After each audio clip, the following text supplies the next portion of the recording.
Good afternoon, everyone. Kalla here. Welcome to my live stream. Glad you could make it today. So, we're starting a new detective game today. Back with our old friend Hercule Poirot with the London case. And hello, Nick, Drag, and Thomas. How are you all doing, eh? It's been a while.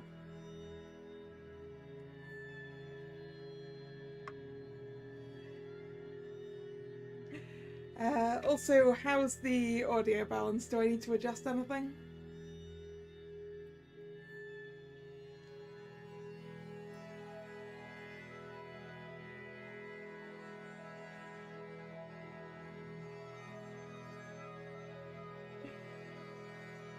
You had a good sleep, that's good. I also had a good sleep last night. I slept so much. I sound good and the music isn't too loud. Good, that's what I hoped. Alright then. Shall we get into it then? Prologue, the ship. I didn't get to read the rest of that because it went way too Detective fast. Hercule Poirot? Ah, Chief Commissioner. On the contrary, it is a most convenient time.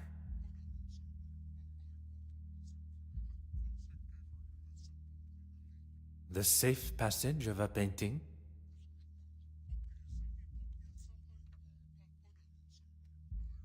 Tell me everything.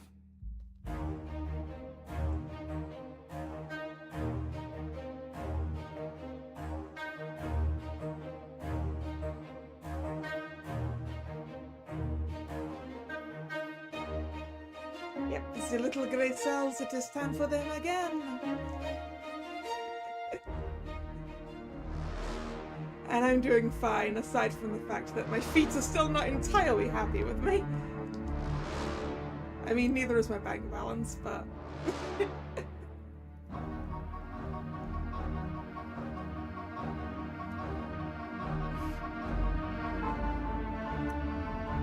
Voice lines are also good volume. Good, good.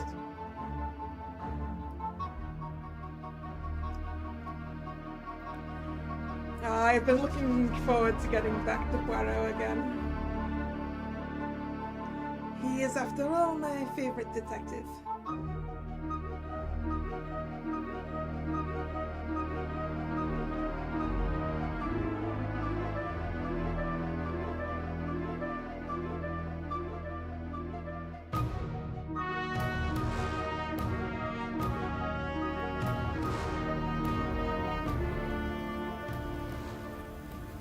Drag thinks the game audio is a tad bit louder.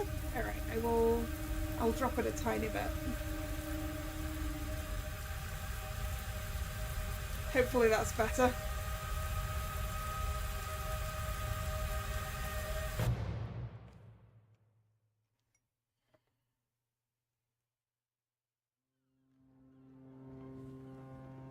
If man was meant to travel the oceans in such conditions, he would surely have been given his own fins. A distraction is what one needs. Where is that blasted contact? How is one to prepare for an assignment if one does not have all of the required information? Very well. I shall wait no longer.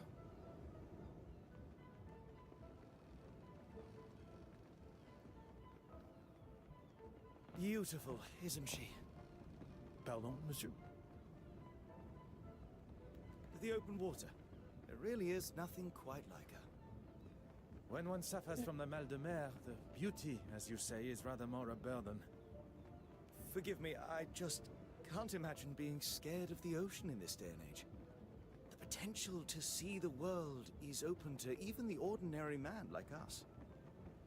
I can assure you, monsieur, it is not a matter of being scared. And as for ordinary... I didn't mean to offend, Mr. I'm assuming this is Hastings.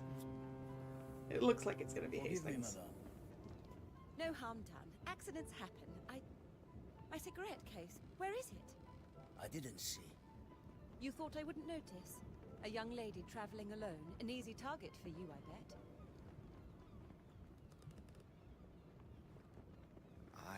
sure the young lady would appreciate the help of two handsome strangers.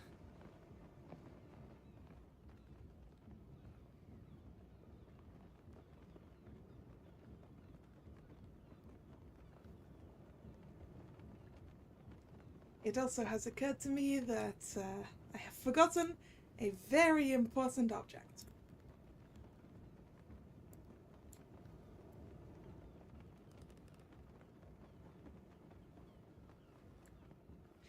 For we cannot be Poirot, can we, without a mustache?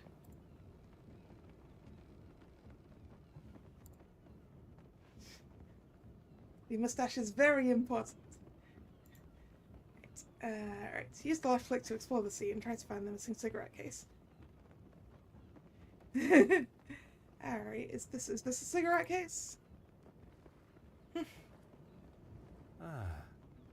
It is! Some objects can be viewed in more detail. Try finding all the points of interest on this object. Alright, this? Dated 1855. It's old, but is in near perfect condition.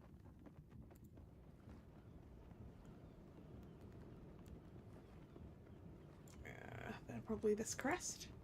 No? Huh. Yeah. An ornate family crest. The lion, traditionally associated with courage, nobility, and the British. Okay, what else could we look at on here? Maybe the clasp? The mechanism used to open the case.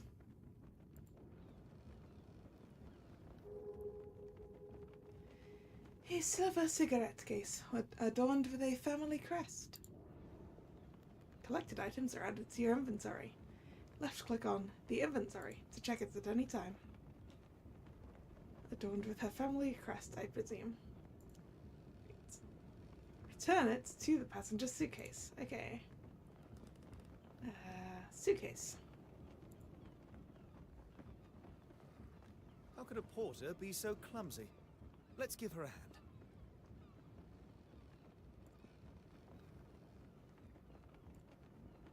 How could a porter be so clumsy? Let's give her a hand. Hastings, get out of my way. Oh, maybe it should be use instead of interact. There we go. A young lady should not be left to gather her own things. You are returning home? I am. But how did you know that? Because you sound extremely British, lady.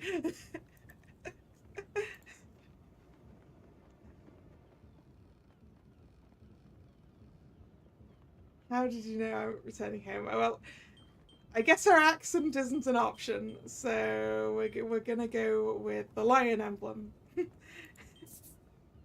Besides your educated accent, the crest that adorns your cigarette case, it is of British origin. Very observant. It's the crest of my family, and the case belonged to my mother. I take it everywhere with me. Miss Florence Farquhar, a pleasure to make your acquaintance. The pleasure is ours. Yep. Yep, Poirot did also recognize the posh British accent. That looks like everything. Except for my powder case. Oh, you're missing another case. Is this what you're looking for? It is! Thank you, Miss... Miss Babanin.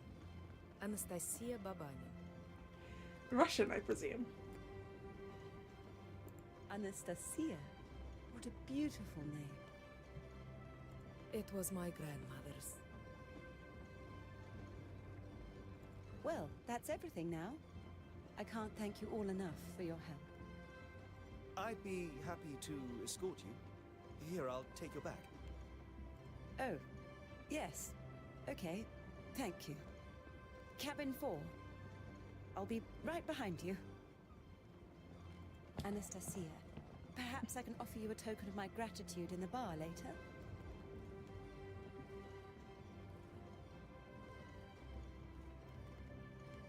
She looks like Sherlock's fling from the Downey films, Man, it's been a while since I watched those movies. That would be lovely. And you, Mr. Detective Hercule Poirot, at your service. A detective? I was not expecting to meet such a distinguished gentleman on board. I did not expect to meet someone of Russian descent on a ship between the great city of Antwerp and Dover. That's where our ship is going between. That makes sense. I never mentioned where I was from either. Yeah, but your accent did, lady.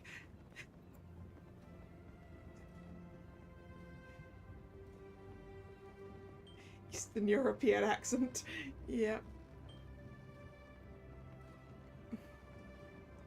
Yeah, we're using the accent. That is not right. Come now, concentrate. Wait, no? I mean, I guess she was Russian from her accent. Okay. I guess we go with the fact that her name is Anastasia. One did not have to. Anastasia, of Russian origin meaning resurrection. And here was me thinking I was special. Your knowledge of my heritage is most impressive. And I'll take that as my cue to leave. Good evening. It seems it's just us remaining. I would very much like to hear stories from your homeland. Perhaps you would join me in the restaurant. As charming as that would be, I'm feeling rather tired. It must be all the sea air. Then I shall leave you to your slumber. Adieu.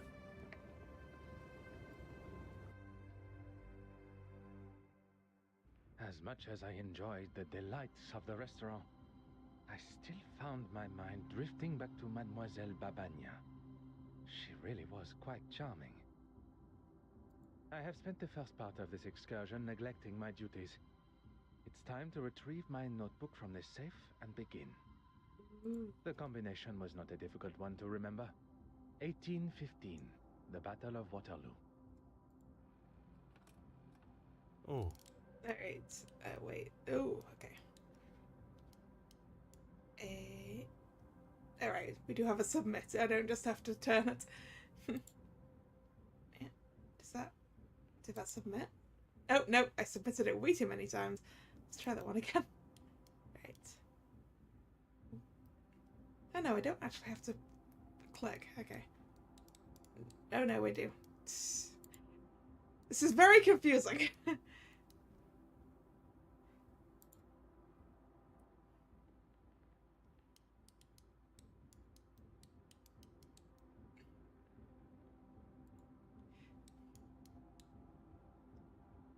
I would much have preferred to be manually turning this than have its turning just dependent on my mouse movement by default. Et voilà. Time to... Well! One cannot ignore such a blood-curdling scream. Alright, who's dead? My mother's cigarette case! It's gone! How could somebody do this? Okay, no one's dead. The cigarette case is missing. Mademoiselle, I ask that you take a moment to calm. You're a detective, of course. What luck. As luck would have it, one of Belgium's finest. Now, I require as many details of the crime as you can offer. I came to my cabin and began unpacking. I couldn't get the safe working, but the gentleman that helped me with my luggage showed me how it works. Afterwards, I went for a brief walk, and when I returned, the safe was open, and my cigarette case was gone. Well, it seems that the prime suspect is the guy who helped you into your cabin, except that I have a pretty good idea who he is, and therefore he's probably not a thief. We must consider the suspect list. Those who were aware of the cigarette case's existence. That can only be those who were up on the deck when my luggage spilled. Miss Babagnan, the porter, yourself. And your helpful stranger. Yes, of course. I ask that you gather them for me. And while you are absent, I shall begin my investigation in here, if Mademoiselle permits. Whatever you need to do to find it. Who stole Florence's cigarette case? The theft of Mademoiselle Farquhar's cigarette case has plagued me for long enough. I must consider everything I know and deduce the true thief. We don't have enough information right now. Whenever Poirot uncovers an interesting area of investigation, a mind map is launched. Here you can see all of the evidence related to your very first investigation. Using your mouse, I guess. Try highlighting each piece of evidence to see Poirot's interpretation of them.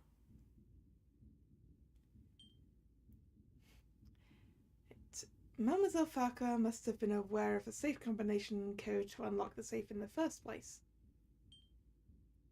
Mademoiselle Farquhar has not had any visitors to her cabin before her cry for help, that is, and after she was helped to use the safe.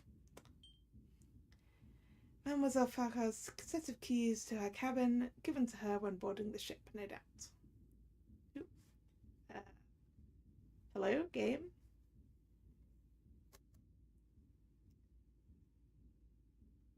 It doesn't seem to be responding.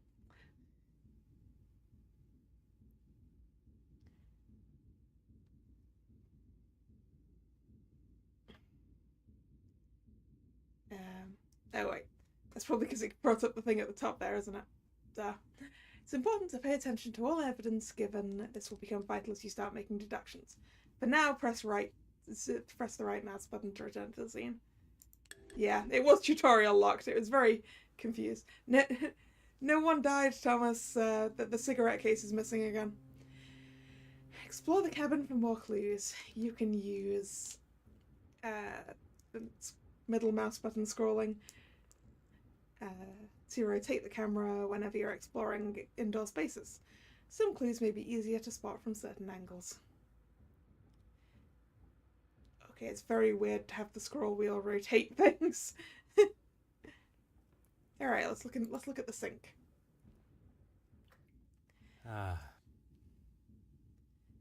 One must present themselves at their best at all times. The mirror is a little high for my stature, however. Yeah, that mirror is really high up for, like, anyone.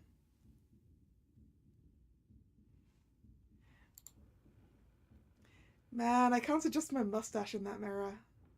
Right, let's look at the safe. Poirot, what you doing? Right. Aha.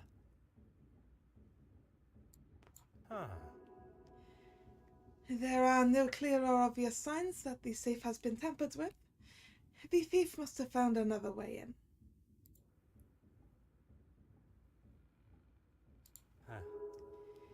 If the thief left any signs of accessing the safe, perhaps a fingerprint on the dial will be it.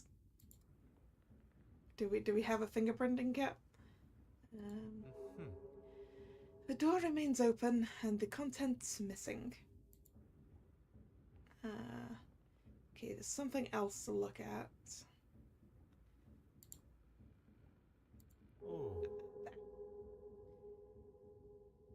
This must have only become obvious once the safe was moved. Perhaps the cleaner should reassess their standards. Oh, a line of dust. I could not see that myself.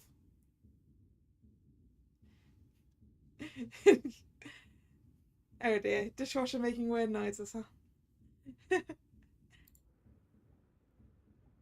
Mademoiselle, I thought you would be returning with the gentleman also.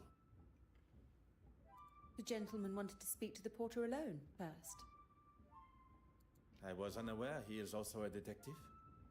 He's not a policeman. He works in insurance, I believe.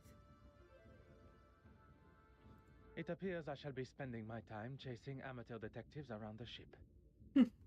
Mademoiselle, I would like to start with who had access to the safe combination. No one. It was in a sealed envelope that was waiting for me when I arrived. So you mean that potentially someone working on the ship would have known it? I memorized it and threw the paper overboard. 4385. It's really not that difficult to remember. A similar envelope was waiting for me upon my arrival. The date of the Battle of Waterloo, as I recall. Every safe, although identical, must have a different combination. After the gentleman helped me with the safe, he left. If the mysterious gentleman is behind the theft, he went to great lengths to hide his fingerprints, but did little to hide his movements in Mademoiselle Farquhar's cabin. There are many questions that require answers. Answers I believe he may hold. New mind map. Ooh, we can make a connection on this one. Investigating a theft was one of the last things I expected for my journey to London. But as an officer of the law, it is my duty to find who could have stolen Mademoiselle Farquhar's cigarette case, and why. Notice the number on the link icon has been updated. Try connecting two pieces of evidence to form a deduction. Pay attention to the information given to succeed. Use mouse movement to highlight nodes, and left click to start and stop linking. Oh look, I only have two things, so I guess we are linking the dial to no sign of tampering. Staring me in the face.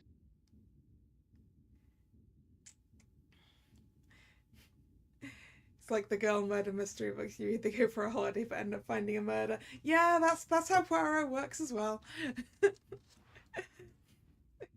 Poirot can't go anywhere without finding murders, mostly. Never go on holiday with Hercule Poirot. Given the state of the safe, I assume the thief simply entered the code and took the contents. Well done, you made your first deduction. Linking existing evidence gives you brand new evidence to use in your investigation. Which is this piece of information here, about the thief knowing the code. Use right-click to return to the scene. He does get invited to solve stuff as well, yes, that's true. Sometimes things happen a long way away from Poirot, and he just investigates them. Because people know him. Ooh, luggage.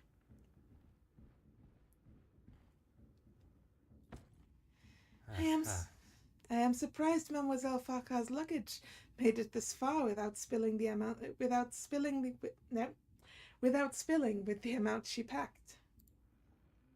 Okay, it's Mademoiselle Farquhar can't pack light either, huh?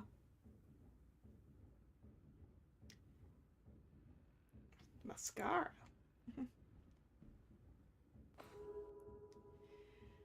Makeup remains a mystery to me, but judging by Mademoiselle Farquhar's fashion sense, this must be a popular shade.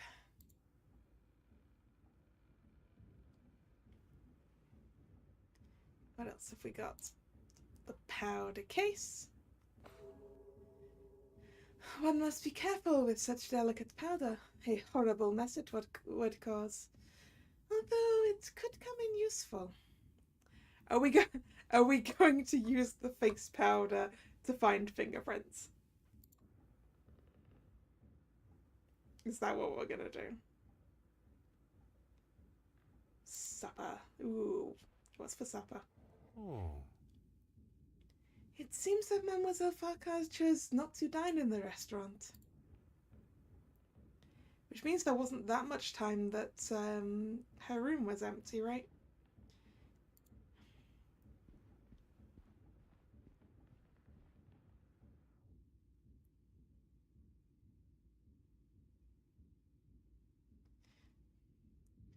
An article from the London Illustrated News.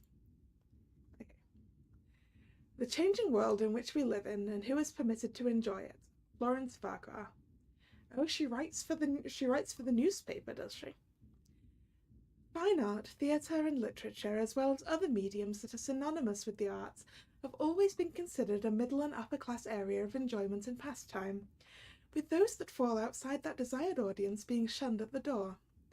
Even now, having taken the steps into the 20th century, there are those who continue to exclude the inexperienced and uneducated, the working class, that have not had the privilege of seeing the true beauty of a Monet or read the powerful and relevant words of Charles Dickens in all their splendour.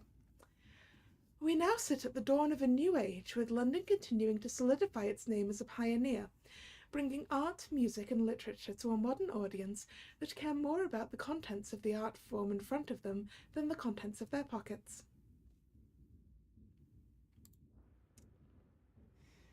Your dishwasher's on the fritz, is it, Thomas? That's not good.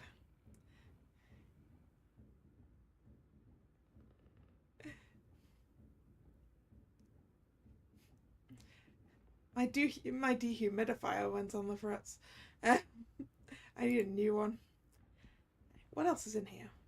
A gala invitation. Ooh. I will be attending in a professional capacity, but I would have very much liked an invite of my own as a souvenir of my time in London. Oh, so Poirot is going to this gala as well, huh? The committee at the Royal Edward Gallery requests the pleasure of the presence of Miss Florence Farquhar to the unveiling of an extraordinary new exhibition from the Musée Royal de Beaux-Arts de Belgique. No. I'm sure I messed that one up. Including the Penitent Magdalene, which I assume is the painting we're escorting.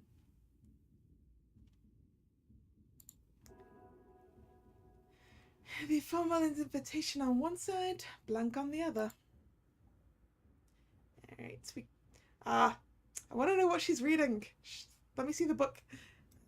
Okay, fine. We've already looked at the sink. Oh, yeah, I think we've just got talking to the ladies now.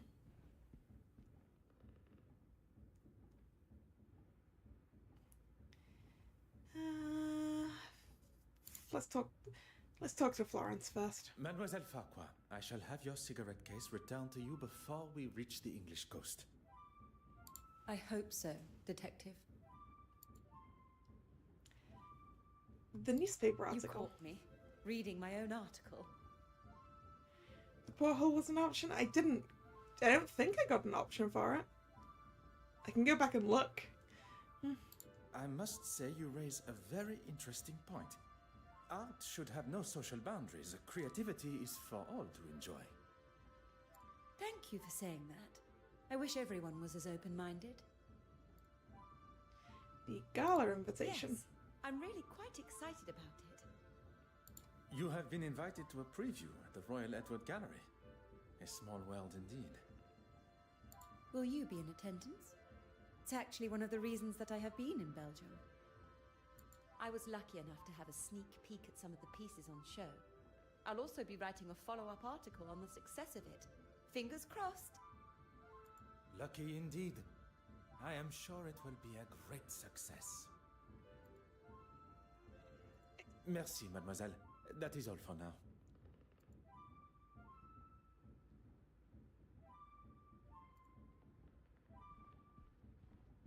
Yeah, I don't think any of the portholes will let me look at them. Alright, let's talk to Anastasia. Mademoiselle Babagna, I'm sorry we must continue our conversation under these circumstances. On the contrary, what fantastic luck that you are here. Now I get to see you at work.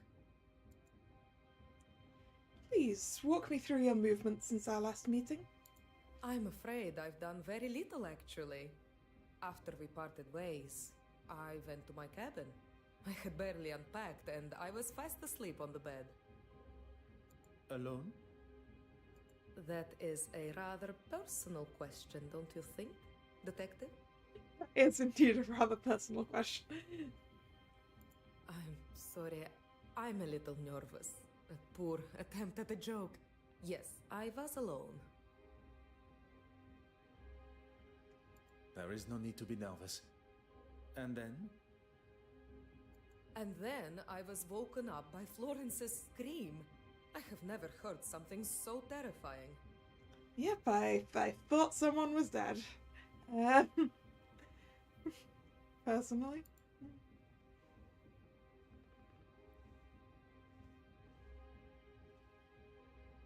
You have been most helpful, mademoiselle. I shall not take up any more of your time. Ah, you thought someone might have hidden something on the outside of the ship, huh?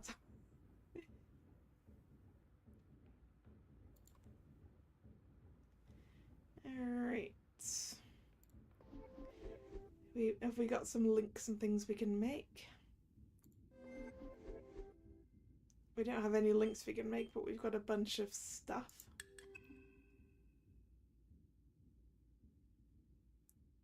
No links to make.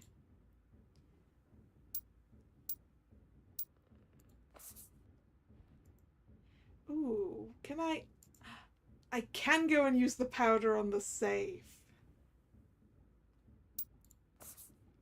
Fingerprinting. Perhaps the powder case I found may be of some use. Some would say it is a rather rudimentary way of taking fingerprints. I say, quite genius.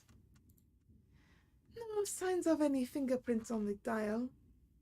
I may be dealing with a professional thief. Or someone whose job requires them to wear gloves at all times.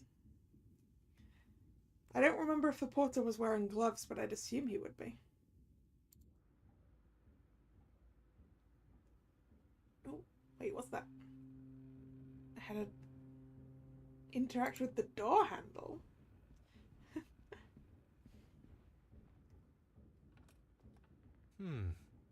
Oh. It looks like someone forced the lock. It looks damaged anyway. These scratches must have been made by something sharp. A blade, perhaps. I guess maybe picked the lock rather than anything else. 2 discoveries. Is that a smudge on the handle? Oh. The light is catching part of a fingerprint. I do not have the appropriate tools with me, but I'm sure I can find a way to reveal the full print. Yes, I'm sure I can, because I think now I will be... Right, let's rotate it around so that we can have a proper look at it. There we go. Use. Okay, now we're gonna fingerprint. Perhaps the powder case I found may be of some use. This is the same line that we had when we used it before. Magnifique. A fingerprint. Now to determine who it belongs to. I mean, probably not the thief, given that there wasn't any fingerprints on the dial. You found one, detective? Ah, how exciting! I suppose you'll want to take mine. To rule me out, I mean. I guess we want the thumbprint. Because I'm sort of thinking about how I'd use that handle, and yeah, I think my thumb would be there. I think that's the only finger that could reasonably be there. Well, sure, miss, if you wish to be fingerprinted. You could ask me anything. Would you allow me a sample of your fingerprint?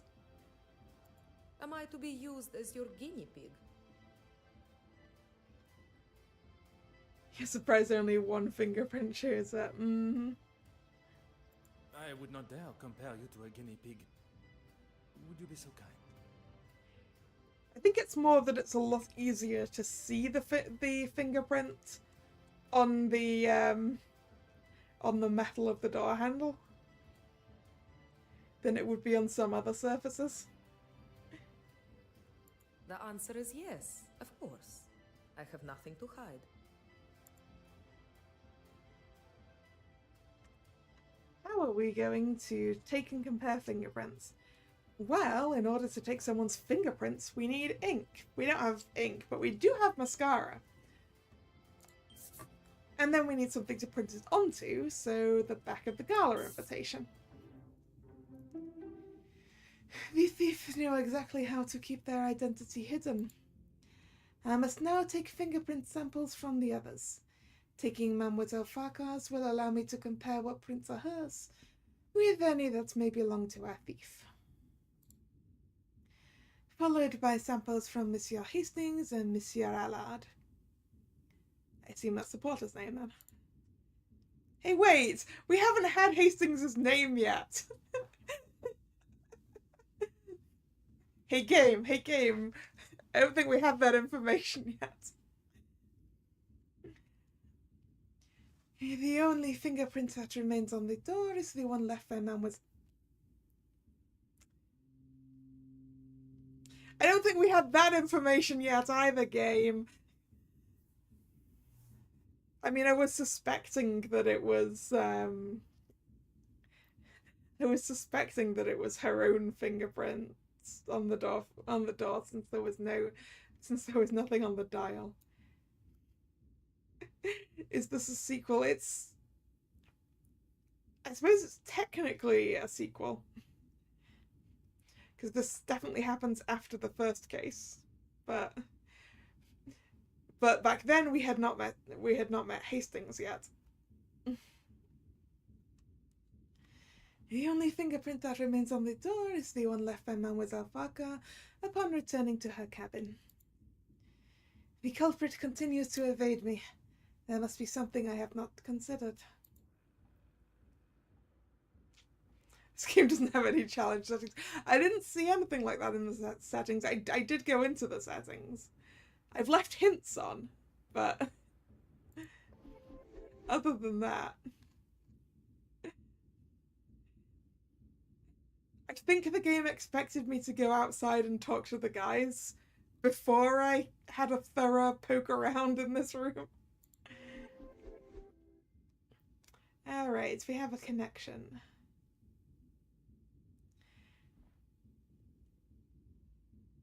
I guess we connect no fingerprints on the dial to no useful fingerprints on the door handle.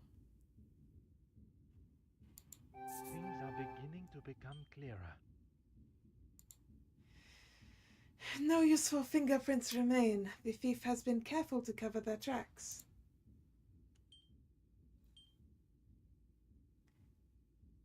Great, we don't have any more links to make there. Alright, should we go to the deck and talk to someone who we're about to be introduced to? Who the game has just assumed I've been introduced to already.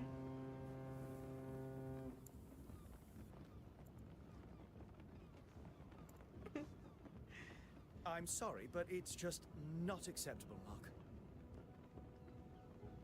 I've apologized to the lady. The icon on the bottom left is, I think, autosave, yeah. And that makes everything all right? It was an accident. An accident that could have been avoided if you hadn't spent your morning drinking. Oh, the porter was drunk, huh? Gentlemen, you are behaving like two young boys in the schoolyard. It ends now.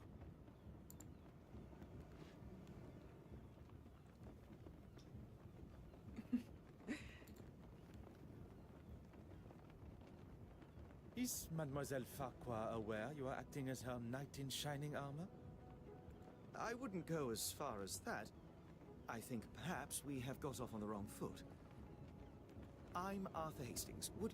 There we go. It is Hastings. She requested you to follow her to her cabin, no? Oh, yes, she did, but I wanted to... Speak with the porter privately? This was part of your investigation? Well, I'm not a detective. I was just, Then why not leave it to the actual detective, mate? Then perhaps you will answer some questions that are vital to my investigation as a detective. What can I do for you? Your work is in insurance. It is. Is my employment relevant to Miss Farquhar's missing cigarette case? I hope you will entertain me for a moment. What would you say the chances of proving a theft in a case such as this one are? Well, a report from a detective like yourself will certainly help expedite her insurance claim. As I thought. It had perhaps not crossed her mind before, but being amongst an officer of the law and an insurance man, the idea of insurance fraud may have appeared appealing. Insurance fraud. You wanted to speak with the porter alone? When Florence, Miss Farquhar, told me that something had gone missing from her safe, I thought it must have been the porter. How so? I'd rather not say with him standing just there. It is not I that controls the volume of your voice. You must have noticed the smell of beer on his breath. I wouldn't put it past a man that drinks on the job to steal. That is quite the accusation. And if you were correct, you wish to settle the matter with him privately? I wanted to give him what for, but I suppose I lost my nerve. About your work, Mr. Hastings.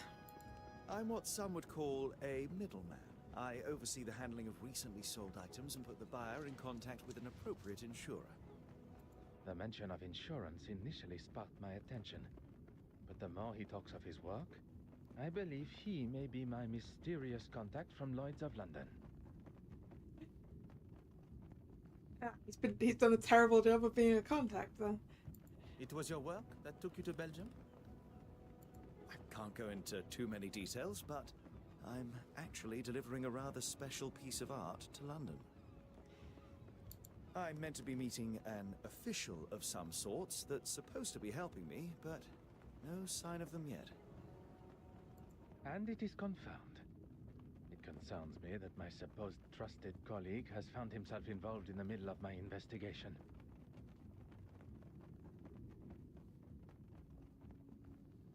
Spam emails, huh? just straight up like that's a really terrible attempt at a scam email if it doesn't have anything in it at all. I will continue to withhold my true identity and see how Monsieur Hastings' involvement concludes. Merci, monsieur. This really is an exciting case. Anything I can do to help Miss Farquhar, please don't hesitate to ask. Your enthusiasm has been noted.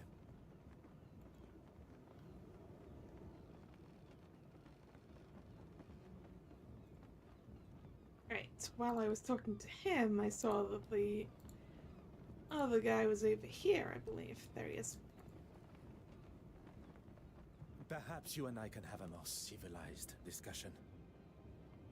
I'll tell you the same as I told your friend. I will not be bullied. Intimidation is not my forte. What is uncovering the identity of criminals and making sure they are punished to the fullest extent of the law. Poirot has a very fancy waistcoat. I like it. And that's me? That is what I am yet to conclude.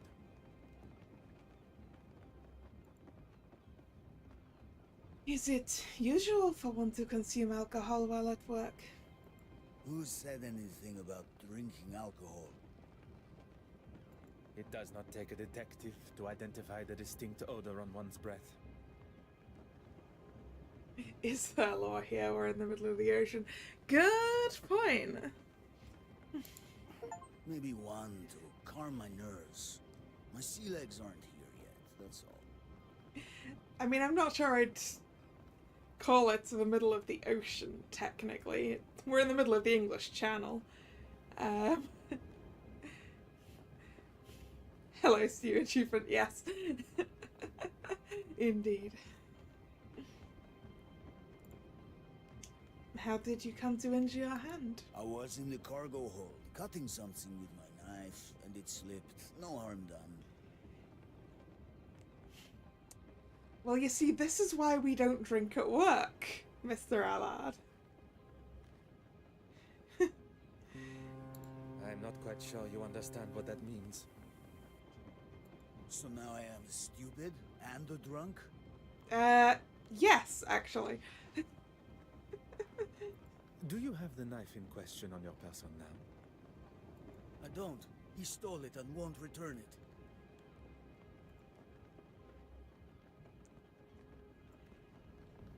Monsieur Hastings, did you steal this guy's knife?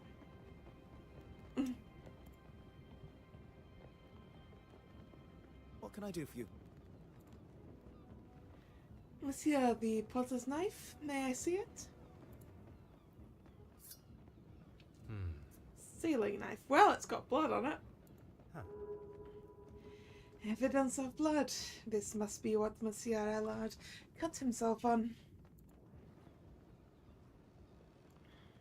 Oop, nope, that's not what I meant to press. It's not what I meant to press. What can I do for you?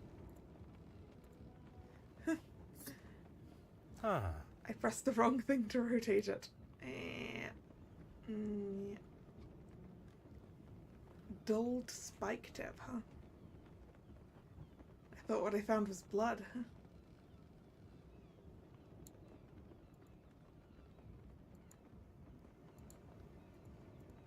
Clickety clickety click.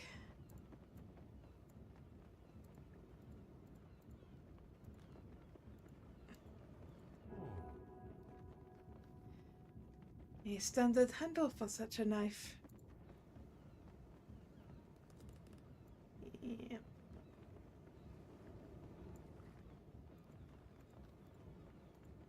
Click, click.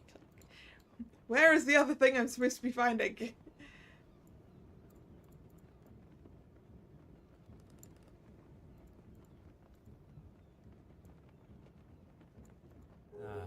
There we. Now it's going to tell me about the tip of the knife being dulled. The tip has been dulled and there appear to be slight metallic flakes still clinging. This is not a very good knife. A sailor's marlin spike with a foldable blade and a stained spiked tip.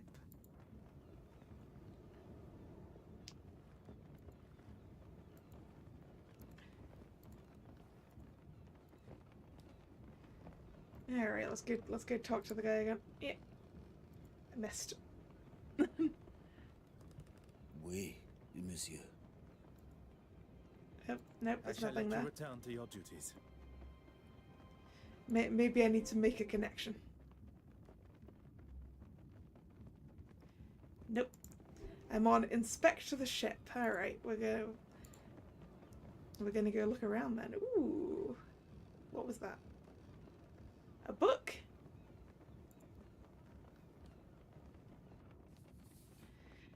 Reading.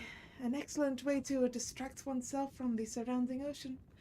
Accompanied with tea, however. I cannot agree with their choice of beverage. Now, Poirot. Tea is a perfectly reasonable beverage. I know you prefer a tisane, but... aha.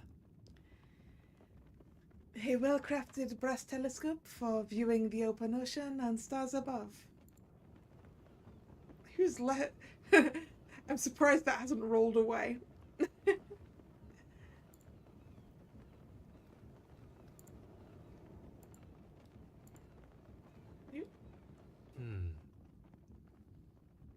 Ah, I have no reason to go there now.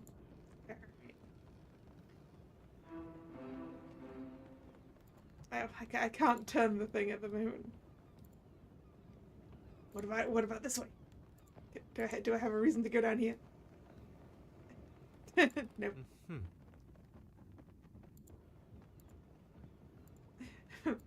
Yeah, magic. I suppose. Or this ship, and the sea is very, very calm right now.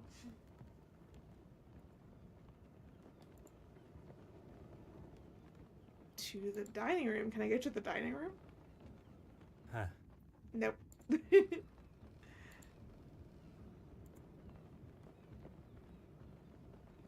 Can I go up here? Nope. Alright, I guess we're going back inside to the cabin then. The numbers on the floor, they're for a game. Let's get back out into the deck.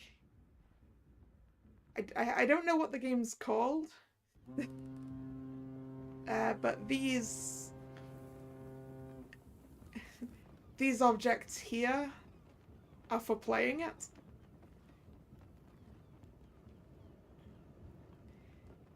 It's a thing that they have on cruise ships, I think.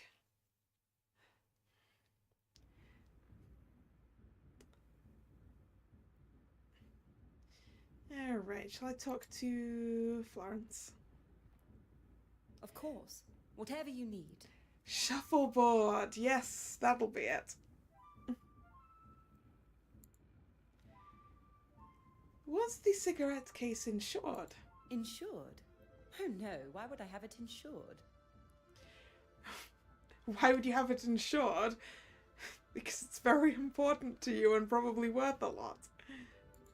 Anything of substantial monetary value. I'll stop you there, Detective. The cigarette case itself is hardly worth 2 pennies, but to me, it's priceless.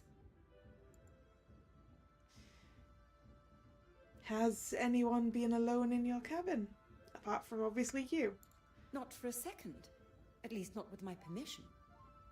You probably think this silly, naive woman has left her valuables out, or I've just misplaced them.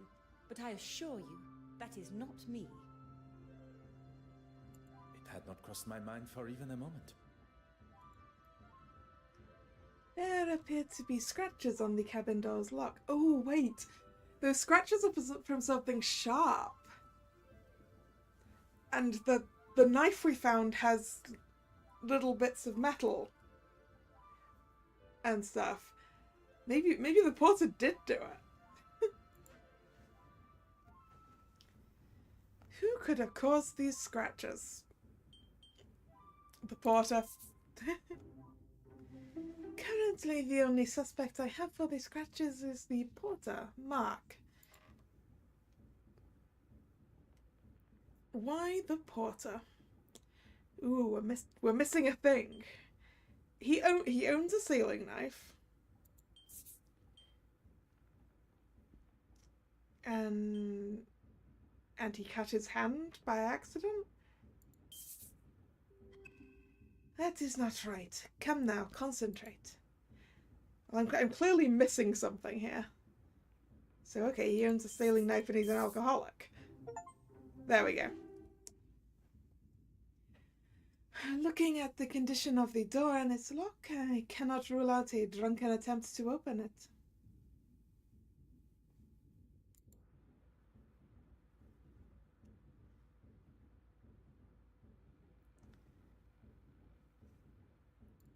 Do I have anything to do here? Yes, we do have a connection to make. Hello, Haunter. I'm good, how are you? Right, we have drunken break-in, question mark. None of the suspects knew Florence's safe combination code. When did we confirm that? So if we... Should we connect the thief knew the code to none of the suspects seem to know the code? Some would say a lucky guess. I would say a moment of genius.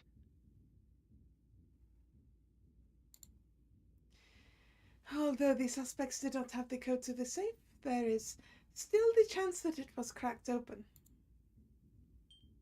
We have another connection. So we have the safe was cracked. Maybe we have tracks covered. We have drunken break-in.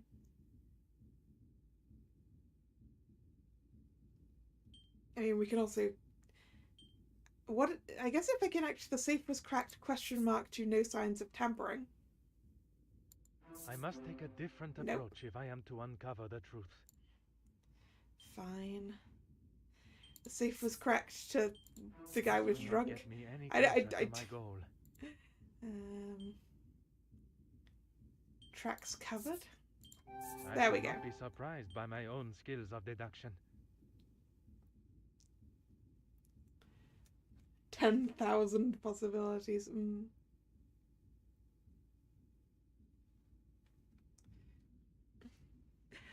Wow, you're very prepared, Hunter, with doing all your Christmas cards already.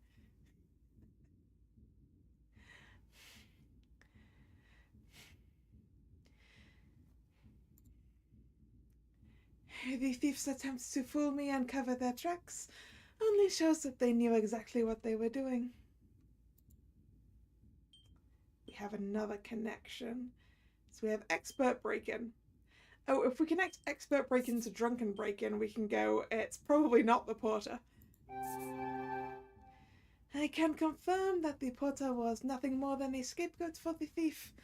The erratic scratches on the door lock were made to make me believe he was behind the theft. Hot on the culprit's heels. Alright, so the porter was framed. My initial suspicion that the porter may have been the thief is beginning to waver. Would someone go to the lengths of framing him?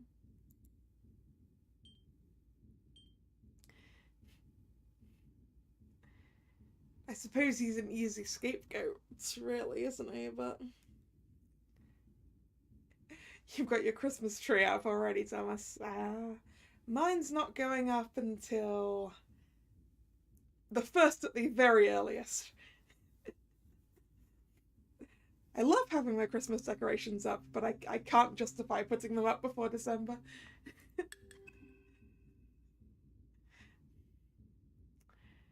Alright.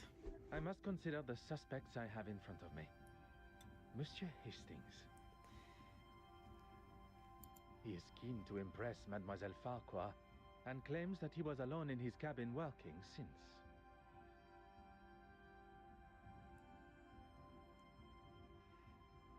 Charlie Brown meets Nightmare Before Christmas vibes. Interesting. Definitely an interesting tree. Mark Allard, the porter. Evidence suggests a rather amateur attempt to break into the safe, which in his intoxicated state would make sense. But it was just a ruse. The safe was opened quite masterfully, leaving only signs of a poorly attempted break-in. Mademoiselle Babagna, a new friend to Mademoiselle Farquhar, who appeared at a most convenient time. I cannot see a motive besides the obvious value of the cigarette case, but Mademoiselle Farquhar has made it quite clear the value is of a sentimental nature. Perhaps the best thing for me would be to return to my cabin to think. I fear my legs and perhaps even my evening meal will not last much longer amidst these waves. Perhaps. Ah, detective. How goes the investigation? A good detective, better yet, a great detective, will find motive, means, and opportunity. She found it! Miss Babanian found it! Oh, thank heavens! The case has been found. A tiny tree that lights up while sings. Oh man, I remember one from many years ago that's just this tiny, like, this little plush Christmas tree that sang Christmas songs.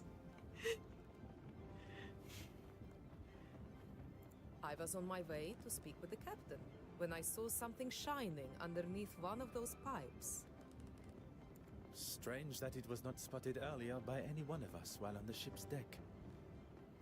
Maybe the thief was scared and dumped it for fear of being caught red-handed. Miss Babanian, Anastasia, you saved the day. I can't thank you enough. And you, of course, detective.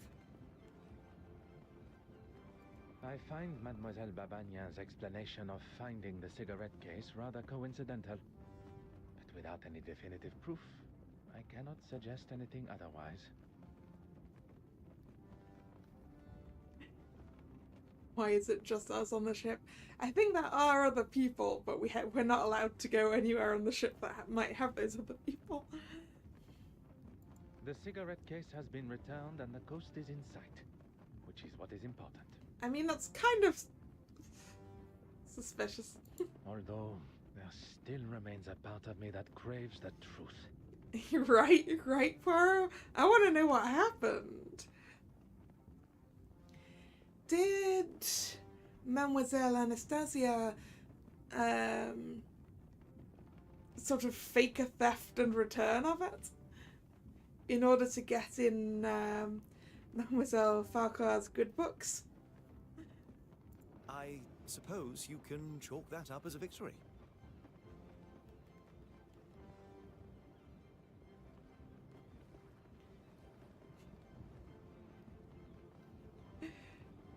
Cod vodka down to the Grinch and a string of lights.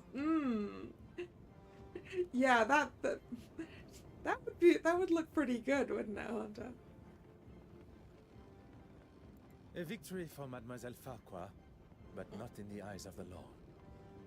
Well, if anyone asks, I'll confirm what a splendid job you did. Thanks, Hastings. Very kind, monsieur.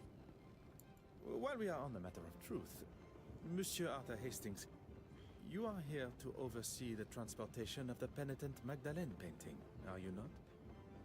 How on earth? You are aware of my employment, but not of my true identity. Detective Hercule Poirot. Wait, are you the official that I was supposed to have met on board? Oui, monsieur. Please, accept my apologies for keeping my true identity hidden. But I had to be sure your involvement with the theft was purely coincidental. When it comes to the nature of our work, trust must be earned. A little unorthodox, but I suppose I understand. So you can trust me now? It continues to grow. Well, we have a couple of weeks before the gala, so hopefully by then you'll trust me with your life. One can hope. Chapter 1, The Gala.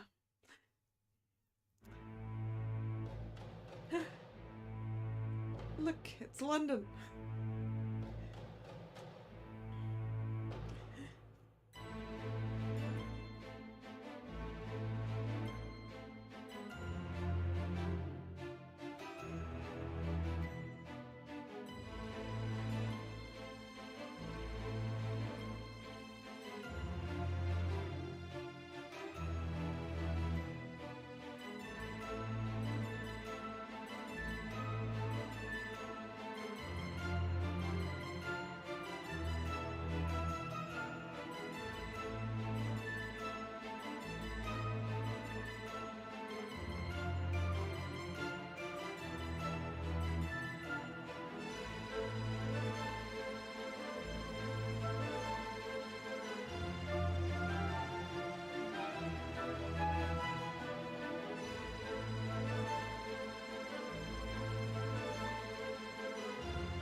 What time period? We're somewhere in the 1900s, I think.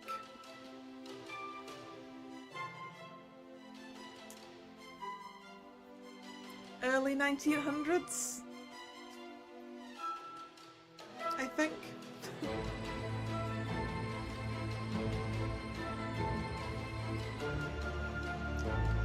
No, wait. Yeah, probably about...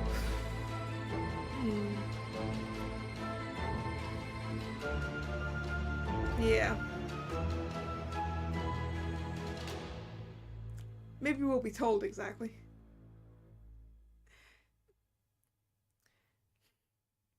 Okay, actually, it could be late 1800s, I suppose. Now I think... what time period is Poirot usually? I can't remember. I don't think I'll ever stop being amazed seeing such incredible pieces up close. One would certainly hope not. The penitent Magdalene. Alright, let's notes. There we go.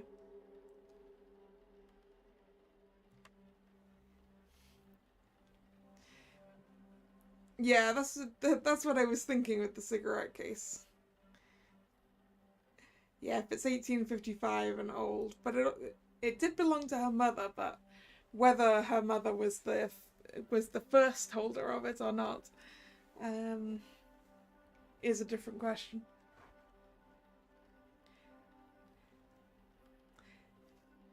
Yeah, Nick, I thought that Poirot stuff was like post World War One at least, right? Anyway, Lester's eyes focus their attention to something in the distance.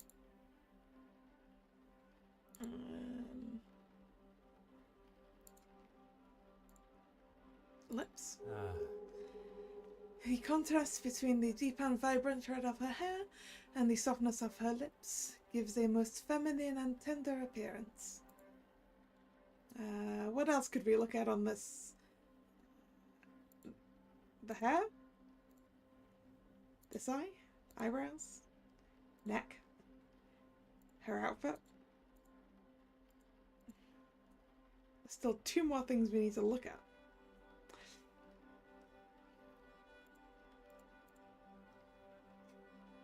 Are we looking at her chest, Poirot? Nope. The background? Nope. I wanted to look at the frame, but... Or the little placard.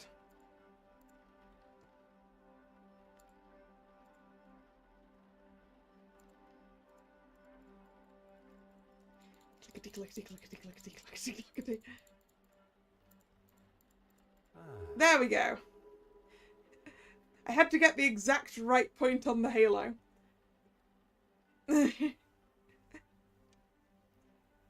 A subtle and yet powerful halo circling Mary's head. Yeah, I was trying to get it down here, Thomas. I apparently needed to be up there. Alright. Something else on the bodice? No? Somewhere else on the hair?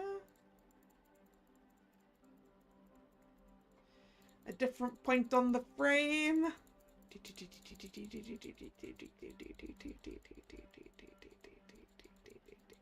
No. What else could we be looking at? Neck? Somewhere on the neck?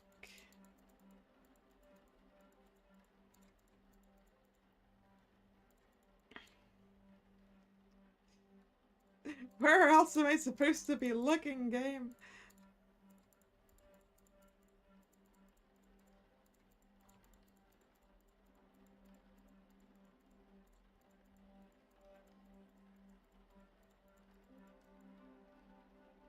I'm very confused.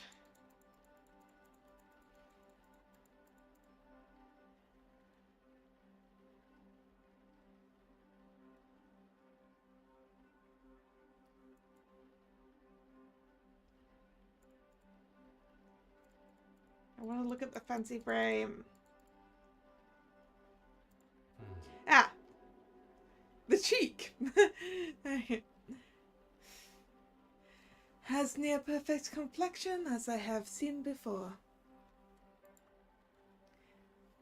What do you gentlemen think of this particular piece? Alright, see you around, Nick. Can it really be?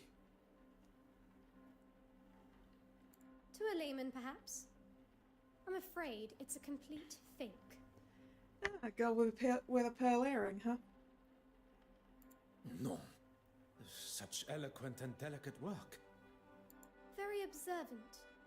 But that doesn't make it authentic.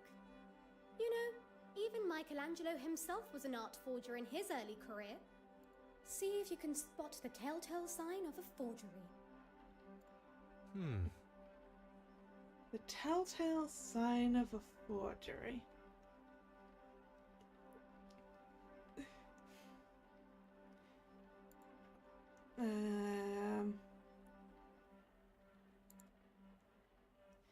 I don't know very much about art forgery.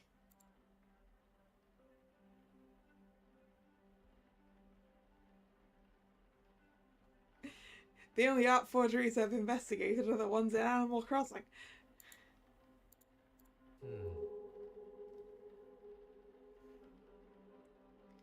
I don't even know how to pronounce that word.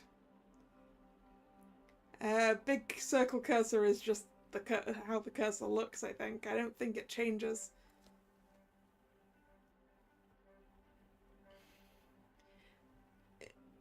Crackula on the turban. I mean, I was looking at those cracks up there.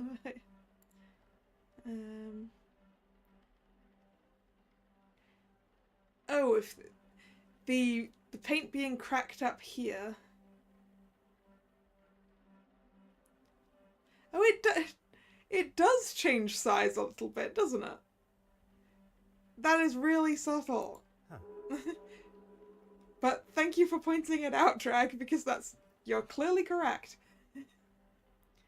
The face of the young mademoiselle is unblemished. Yeah, so we have the paint's cracked up here, but it's not cracked down there. Here, then? Yes, and the paint's cracked down here on the dress as well.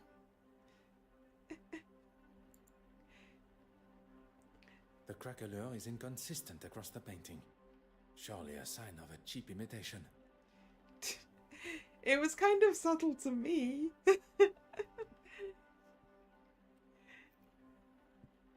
I would prefer a change of shape or a change of colour over a change of size.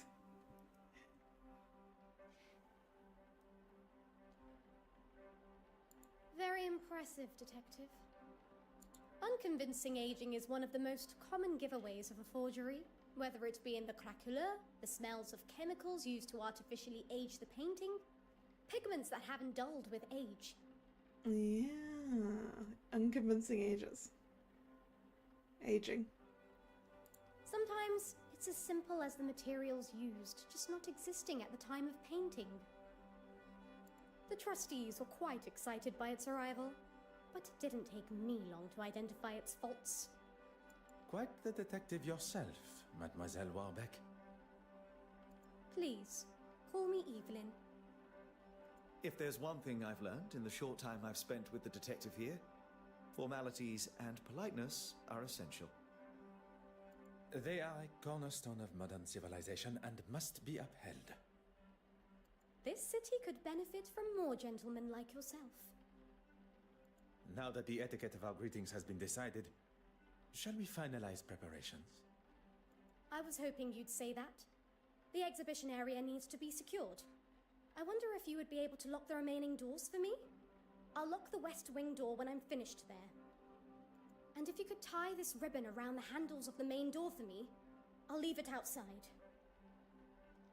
Lock all the doors and tie a ribbon around the handles. Got it.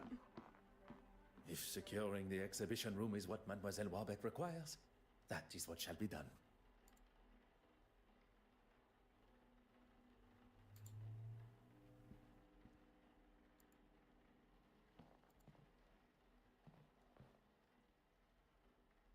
Restoration room. Aha. The door leads to the restoration room. Okay. We need to use the master key. It grants us access to anywhere in the museum. Wahaha. Huh. Perhaps the master key would be of some use.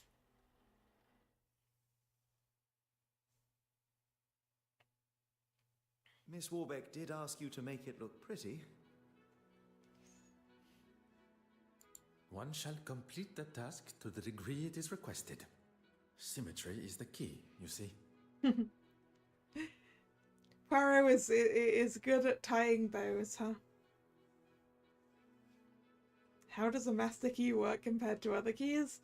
That's a very good question to which I do not know the answer. Oh yes, I see. Everything is now ready for the arrival of the guests. I assume you have the list of guests? I am afraid not. It would usually be an essential part of my preparation. In fact, it perturbs me that there is something I did not have time to prepare for.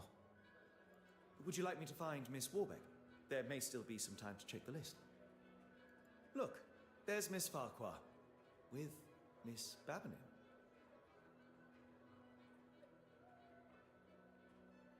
Seems that they became fast friends after the incident on the ship.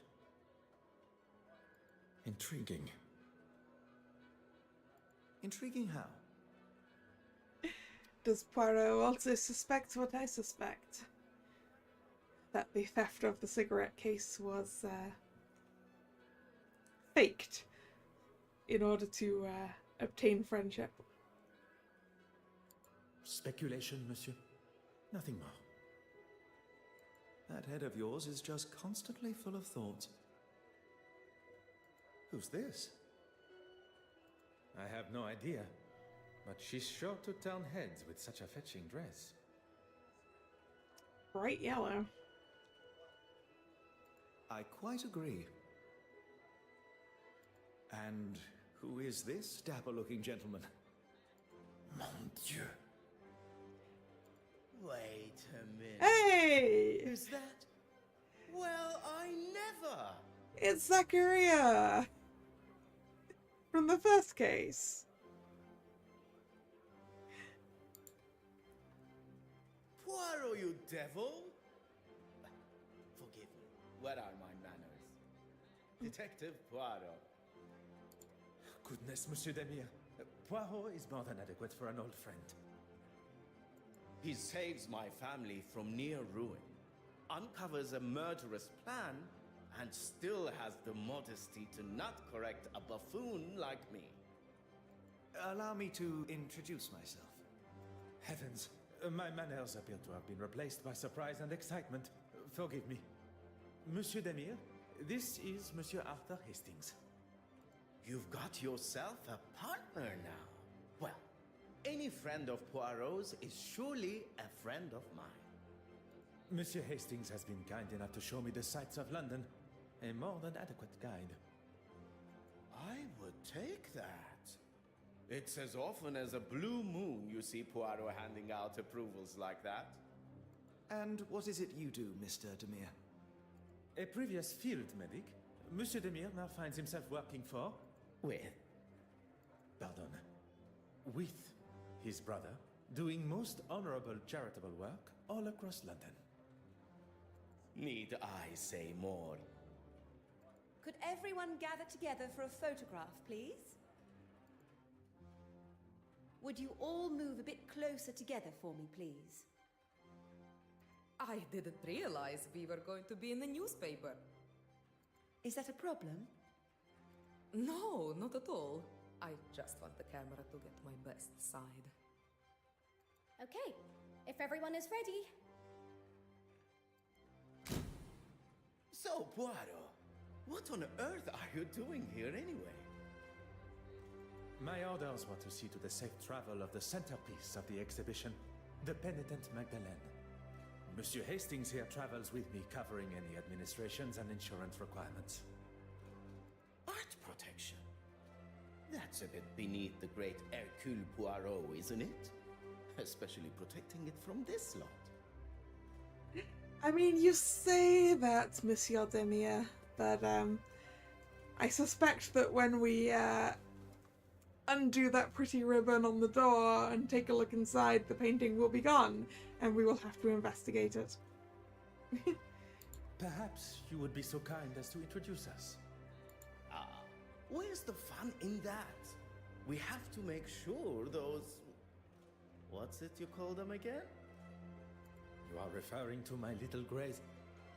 Little grey cells, yes? That's it. I've been playing a little game. I've been trying to find a painting to match each of the guests. At least the ones I'm acquainted with. I wondered, Poirot, do you think you can ascertain which paintings match which guests?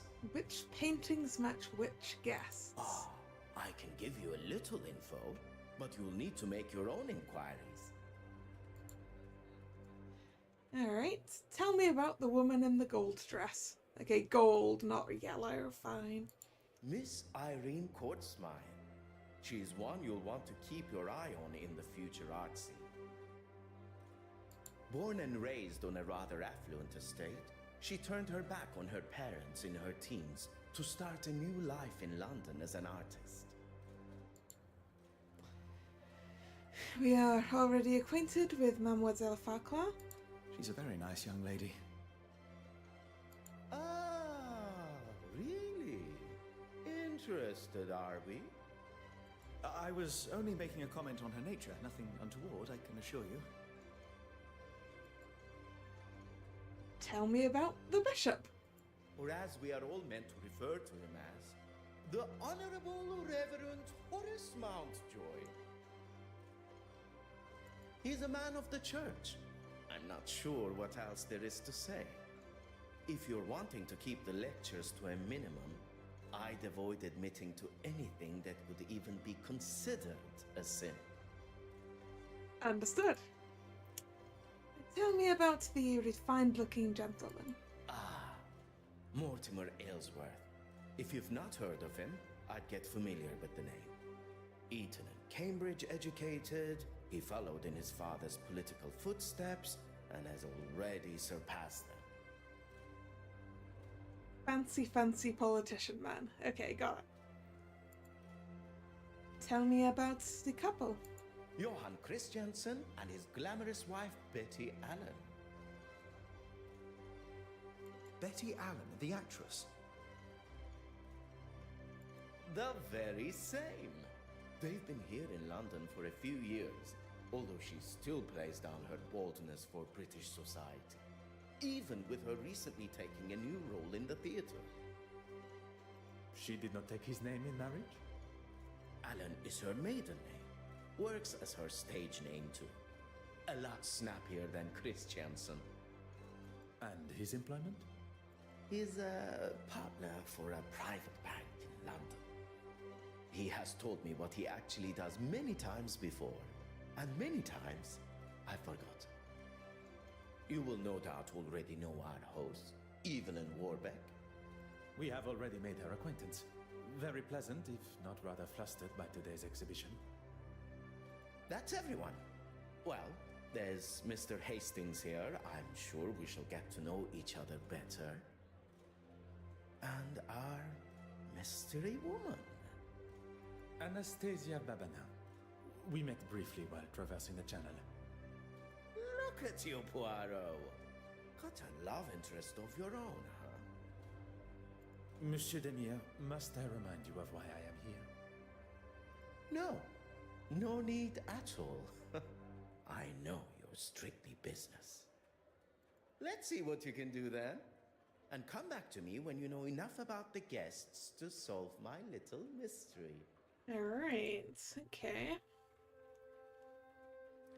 So I assume it's all paintings that are in here. It doesn't look like I can look at the oh, wait, no, I can look at this painting of Jeanne d'Arc. Ah, Jeanne d'Arc, a true underdog who led her country's predominantly male military. Everything seems to be running smoothly. You've done a sterling job. Everything except for the bishop and the other trustees, stooges. It was never going to be easy going up against them. All men of a certain age, not used to the idea of change. But they didn't get their way this time. And with my exhibit coming up, this place will finally have a showing they can be proud of, and the quality the museum deserves. Mademoiselle Court-Smythe believes her upcoming exhibition will change the perspective of the trustees and the public. I get the feeling she enjoys the accolades and being the center of attention. Detective Poirot, you're looking much happier being on solid land. Nice. A traffic light. Yeah, they are a bit, aren't they? There was a moment when I thought that wretched sea would get the best of me. Well, I'm certainly glad it didn't. As am I. Please, do not allow me to disturb you, madame. Adieu.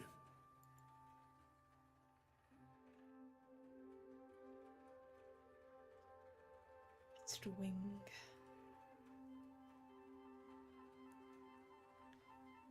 Ladies.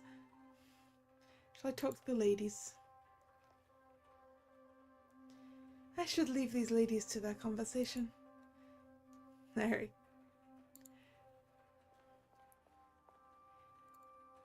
Narcissus, huh?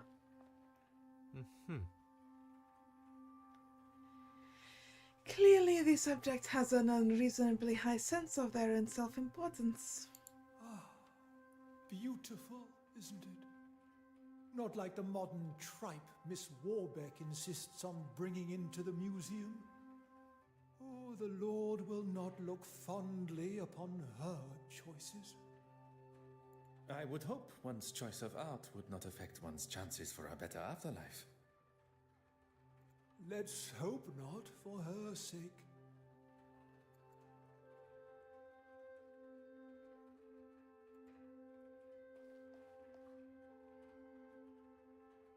I should allow the bishop to calm down from whatever it is that bothers him so. I guess if I look at a piece of art, it'll then have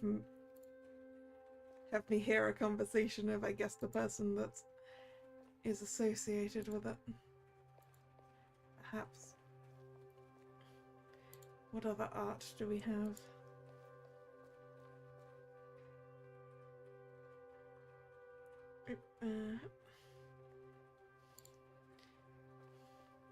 I'm well aware of where we are.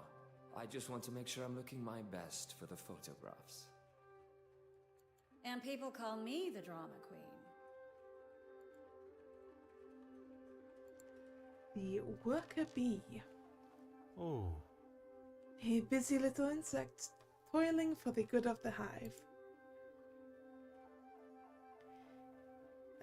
I can't see the Good Samaritan. It's over here. There it is. A beautiful painting of the parable of the Good Samaritan, who showed mercy to an unknown traveller who had been stripped and beaten.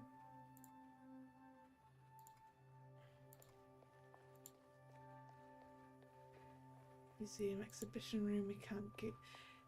There doesn't seem to be enough art, Monsieur Demir, for me to investigate. Oop. I didn't mean to click there. Alright, there's some people we haven't talked to yet. Ooh, okay, we're gonna look at the mechanical orrery, huh?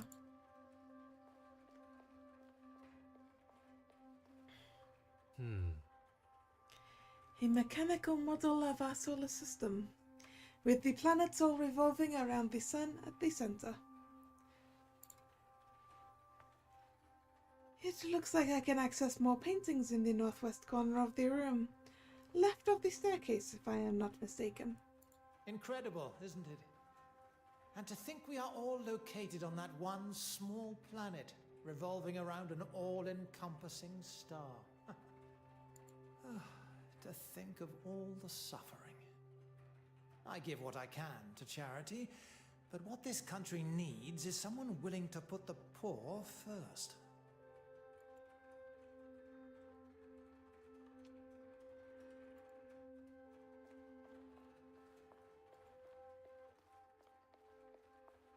Ah, I can look at Judgment Day now, huh? A rather Old Testament depiction of the Day of Judgment.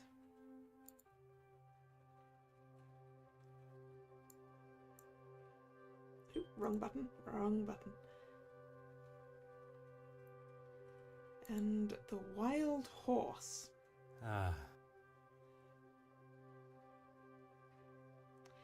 A wild horse being restrained by a British soldier. It is a great pleasure to see you again, mademoiselle. I've been looking forward to us bumping into one another. Thank you again for your help. I must admit, I feel almost tormented that I was not able to uncover the identity of the thief.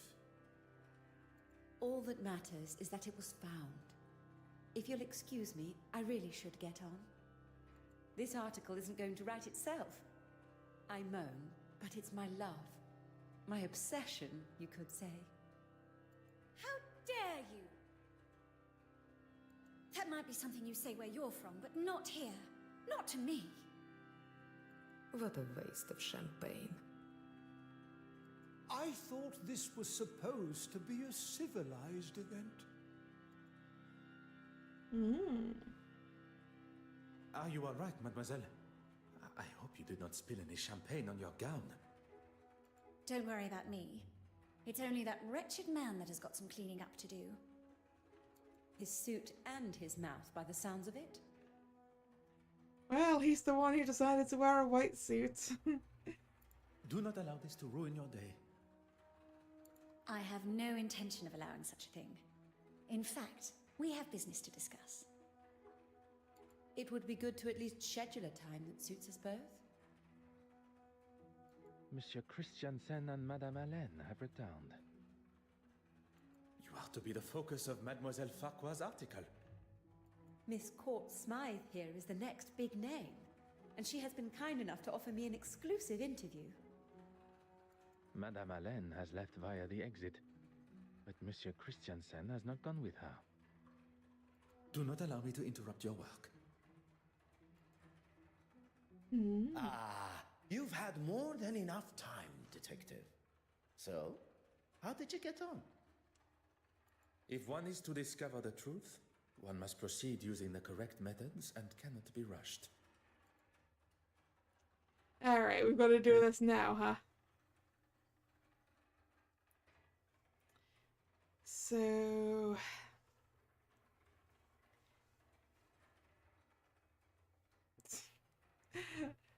I don't know how I'm supposed to be doing this. Is it going to be the people who we got to hear from when we saw the thing a little bit? So let's go with Bishop Mountjoy. I believe I know the painting you have matched with Bishop Mountjoy. Right, it's probably, I assume this one is Narcissus. Because he seemed... Yeah, it might not be Narcissus actually, no. Because Narcissus might be the fancy politician guy.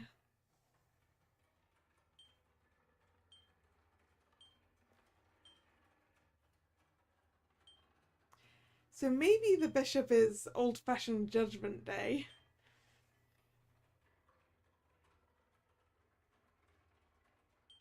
But it could be Narcissus. I'm gonna go with let's still go with Narcissus. Nope, it isn't. Okay. I should have continued to second guess myself. So Judgment Day then. Yeah. Monsieur Mountjoy is Judgment Day. Why might they be like this particular piece? Because he's very judgmental. Judges people harshly. That's right.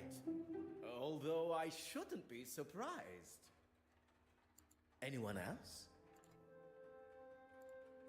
Okay, Monsieur Aylesworth was the fancy politician guy, right?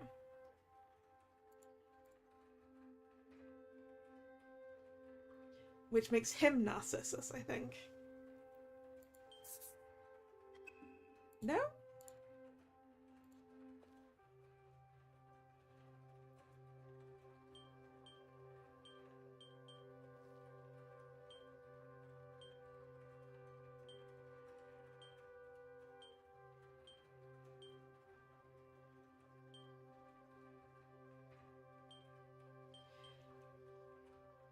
I mean, he was talking about his charitable donations, so does that make him the Good Samaritan? I thought that made him kind of up his own arse. The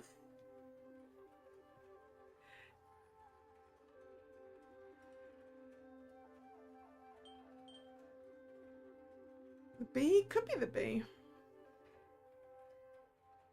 Let's go with the Good Samaritan. Yep, Monsieur Aylesworth is the Good Samaritan. Why might they be like this particular piece? Because he's passionate about his charity work.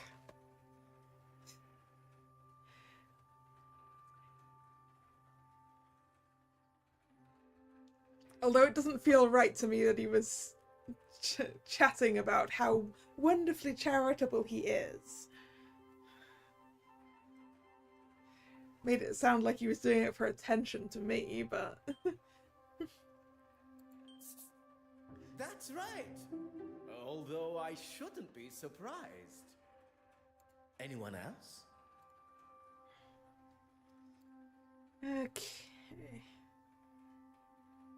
Another room to have to show that two sides, maybe. So Mademoiselle Warbeck is the one organising this exhibition.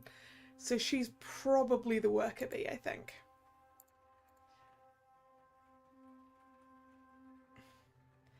Yeah, I'm going to assume she's the worker bee. Because she's been putting in all the work. No? Okay.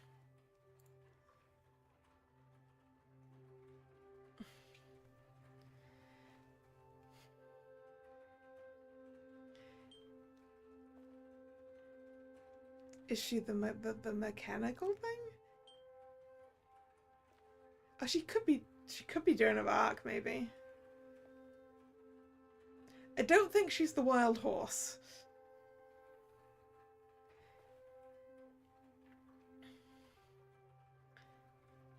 Yeah, we'll go with Joan of Arc, shall we? Yep, Mademoiselle Warbeck is Joan of Arc. Why might they be like this particular piece? Underdog. She finds herself up against the male-dominated board of trustees, but she appears well-suited for her position. That's right. Although I shouldn't be surprised. Anyone else?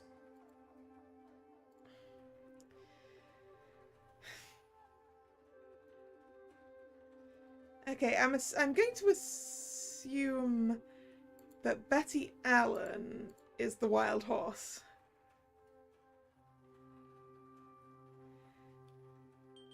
Because it was a wild horse being restrained by a British soldier. So I assume it's indicative of her being an outspoken American... I don't know. I could be entirely wrong here. Wait, is she the one I was thinking of? Yes. Is she the wild horse? Yep. Madame Allen is the wild horse. Why might they be like this particular piece? Plays down her personality for British society.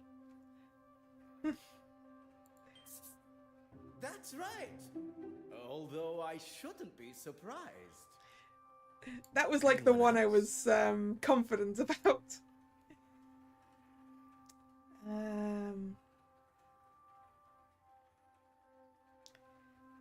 Let's go with Mademoiselle Farquhar.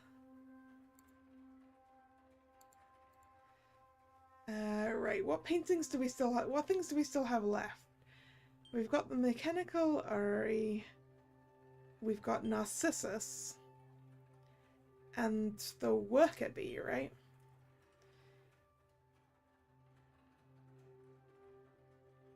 Is she the worker bee or is she the mechanical Uri?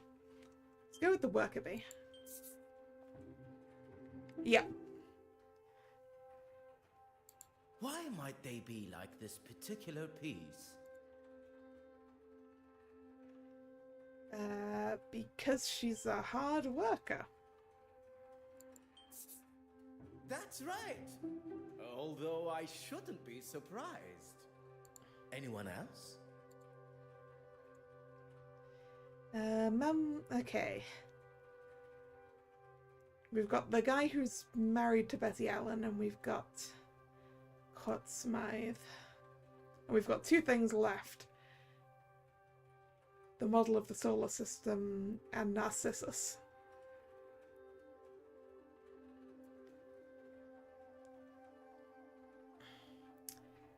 I'm not sure which of these is which.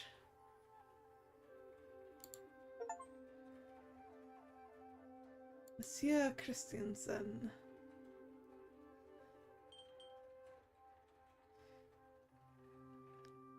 Drama King is space. You think he's the mechanical model. and that the artist lady is Narcissus.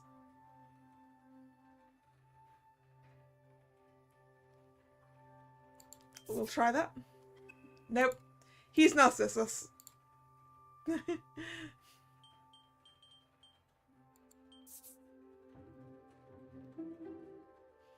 Why might they be like this particular piece?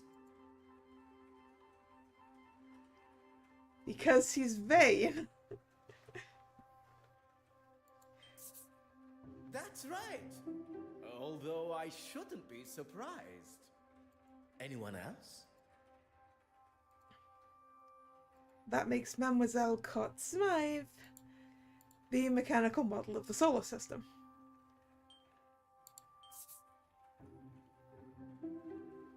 Why might they be like this particular piece? Ah, because she's the center of attention, and that thing's in the center of the room and it's moving, and therefore it's attracting a lot of attention. That's right. Although I shouldn't be surprised. That's everyone. Well done. I should have known it'd be no challenge for you. She's the sun. I have faced many a more demanding challenge, but few quite so enjoyable. Well, something's happened. Is the painting gone? Hi, is he okay? Oh. I think something's wrong with him. Oh no, someone is in the process of dying. I think he's having a heart attack. He seems stable. Now's the time to get him to the infirmary. Monsieur Demire being like, very matter-of-factly, I think he's having a heart attack. Oh, there's no need for that. I'm feeling much better already. Dude, if you just had a heart attack, you really should go to the hospital. Wouldn't it be best to telephone for a real doctor? Monsieur Demire was a field medic. What more of a professional is required? I'm not sure a field medic is a qualified cardiologist. A field medic? Really? A field medic that has seen people in a lot worse states, who didn't have the luxury of a proper hospital.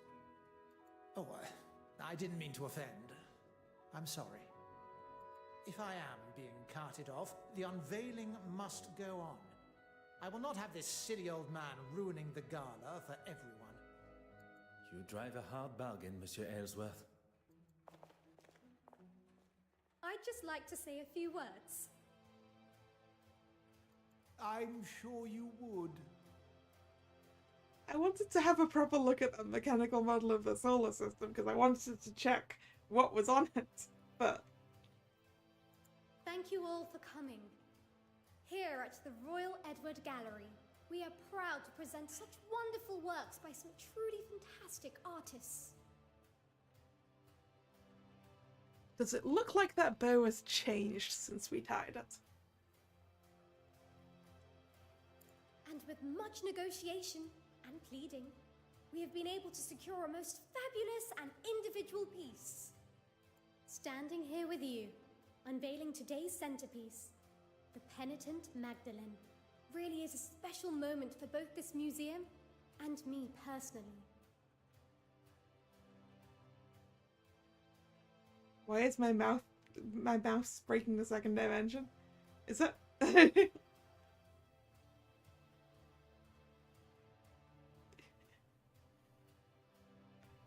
So, without further ado,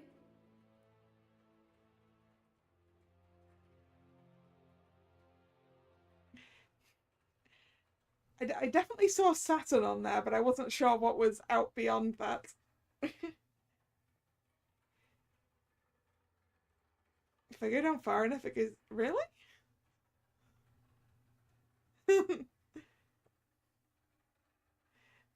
Is it on... It does! If I put it where I can't even see it.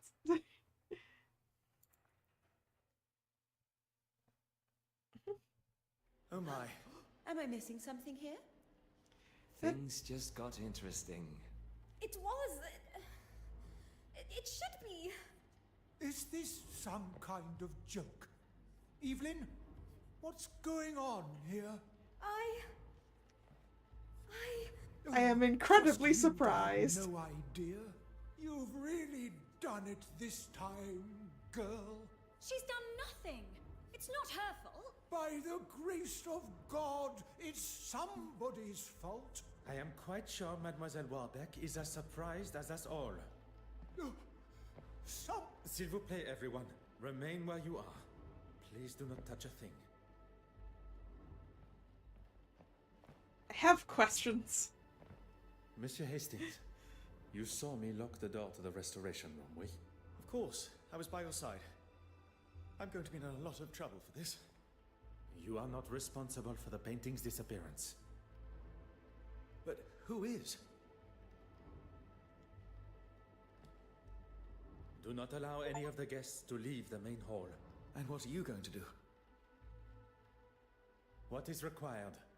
One's job. Do not allow them to leave the main hall. We've already let one of them leave.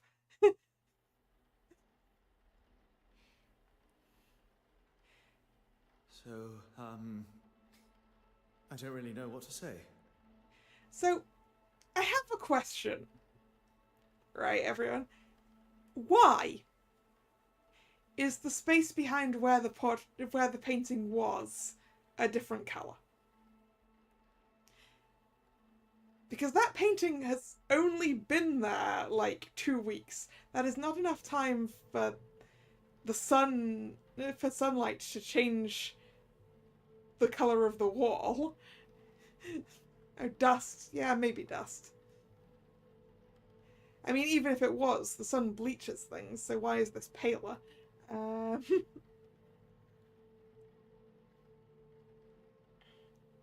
Monsieur Hastings, this theft may be a new and foreign concept to you, but to Detective Poirot, it is just another case waiting to be solved.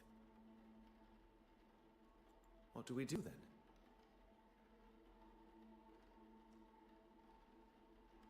What if they didn't do as many paint coats there as a reference to where to place the paintings? Maybe. And outline so we know where to look for it. Yeah, it's probably stylized for that. What do we do, Hastings? We investigate. We must get to work. If we can ascertain the thief's point of entry and exit, this may all be resolved momentarily.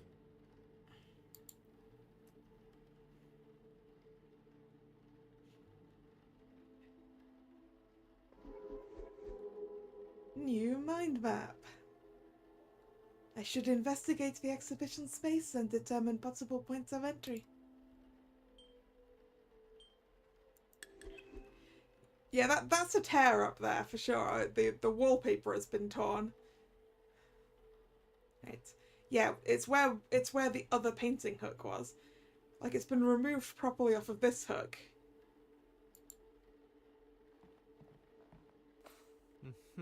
Yeah, you can see the brick. Actually, no, not wallpaper. You can see it's plaster. It's painted plaster. I think. There should be 2 hooks here for holding up the painting. There is only one. Which suggests that the person who stole it was in a bit of a hurry, so they had to sort of pull it off of here, right? Yeah, yoinked it right out of the wall, exactly. Ah, here's the other painting hook. A painting hook found near the space for the missing painting, suggesting its careless removal. And here's some plaster dust, I assume, that I'm not allowed to look at right now. Let me look at the plaster dust. Alright, possible means of entry and exit. Whoops, no, wrong. I want to hold the right mouse button down and turn to turn the thing. Alright. Broken glass on the floor. Is there a skylight? How careless of someone to have left this broken glass unattended to. Right, the heating vent. Did they come through the vents? Aha. Also, how careless of you, Poirot, to have stood on that broken glass. The screws that hold the grates covering the vent in place are incredibly rusted. Okay, so they didn't come through the vents.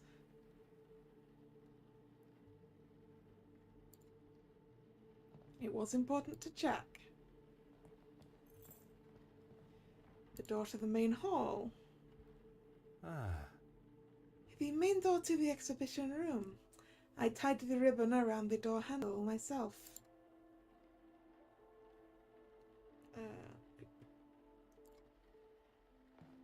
The door to the restoration room, which I locked myself. Oh.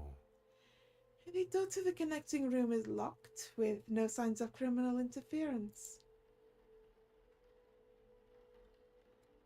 Ooh, what's this? Opera glasses. These may come in handy. Ooh, what's that? This knocked over vase. Aha. It's been knocked over. Perhaps someone nudged this vase by accident. Alright, do I have some things to connect now? Yeah, I do. Right, one connection to make. We have broken glass on the floor. The restoration room required a key, and it's still locked. We've got the opera glasses, toppled vase, the vent that hasn't been opened for some time, the painting hook on the wall, the main door wasn't tampered with, and the painting hook on the floor. So, painting hooks together? Step closer to revealing the truth. I would have thought the thief would have been more careful when handling a precious work of art.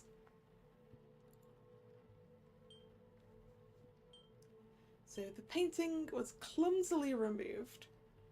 So if we connect the painting being clumsily removed to the toppled vase... Logical thinking shall always prevail. I mean, you are assuming that it was stolen while everyone was here and not overnight, right?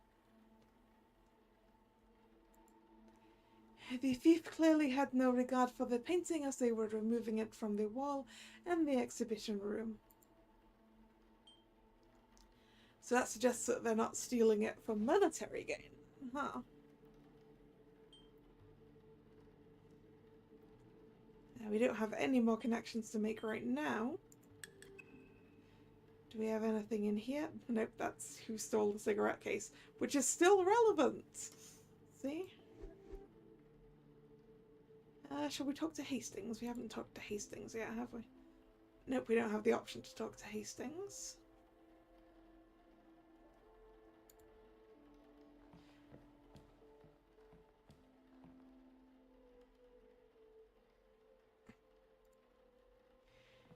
Who else knew the door was going to be locked? I mean, there's...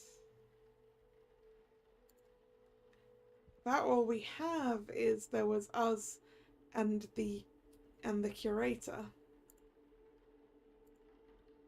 Broken glass is definitely relevant. But it's not like I can rotate this to show me the ceiling.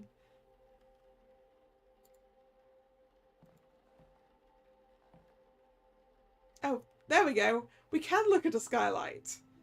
Ah. Huh. A skylight that looks out into the night. Could someone have entered through here? Well, there's glass on the floor.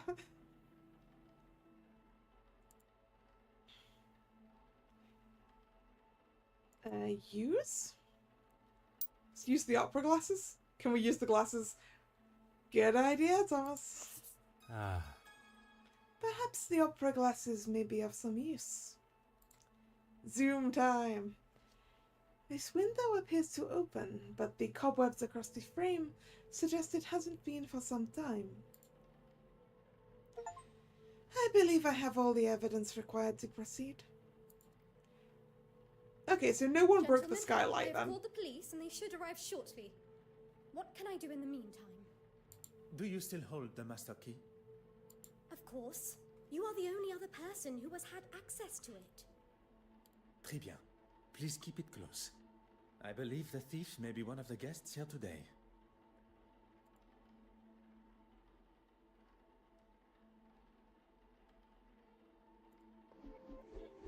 Right, so I assume we can now connect.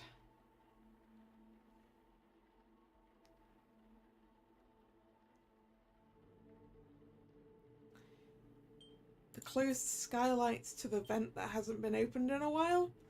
To go, there weren't any other ways of getting in. Order and method. Yeah. That is the way to solve the problem. Nope. The broken glass to the skylight. Something just does not feel Nope. right.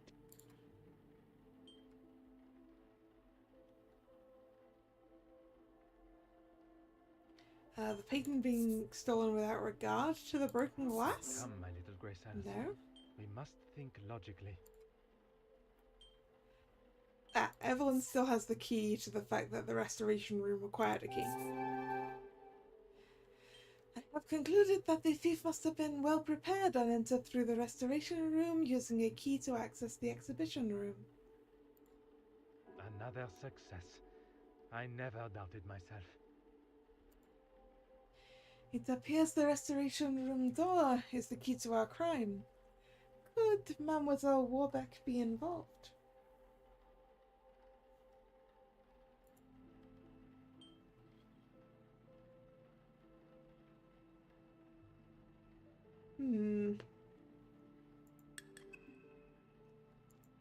Monsieur Hastings, I pose this question to you. If Mademoiselle Warbeck still has the master key, Is she not a suspect herself? très bien.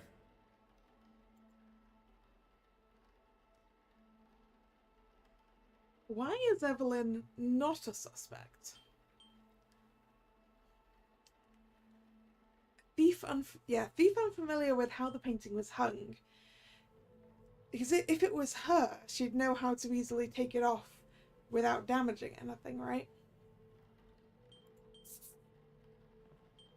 And she likes paintings, right? So this. Mademoiselle Warbeck is likely not our thief. The real thief did not care about the museum and what is hung on its walls. At some time during this evening's festivities, the key was taken from her pocket and used in the restoration room door without her knowledge. If we find the pickpocket, we will uncover our painting thief. First, we must search the restoration room.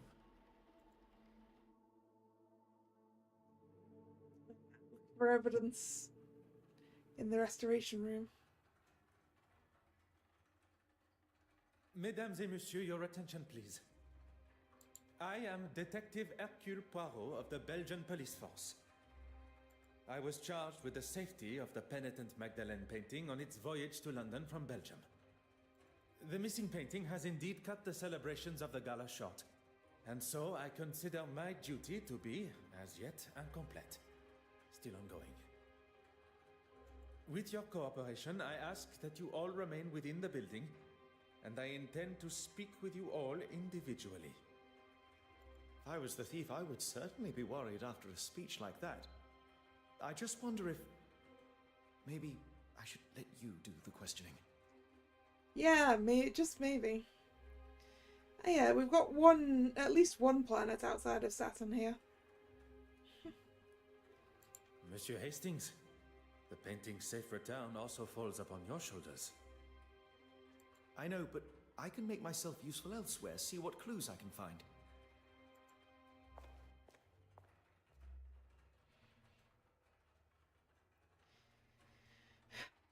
Where on earth is Monsieur Hastings? A disappearing assistant is the last thing one needs. New mind map. I must narrow down the suspects by ascertaining possible windows of opportunities. Windows of opportunity would involve one or more of the guests leaving and returning to the main hall. I should keep this in mind. Yeah. Was it Betty or her husband that left? Given the complexity of the crime, I may need to use evidence for multiple deductions. Now, my little grey cells, let us get to work. I need to zoom. Alright, the painting is secured. We have Irene and Johann emerged from the West Wing before the champagne incident. The champagne incident? Johann entered the West Wing after the champagne incident. Gone to clean himself up. Betty and Johann came from the West Wing after the champagne incident. Irene, nope, I didn't mean to right click there.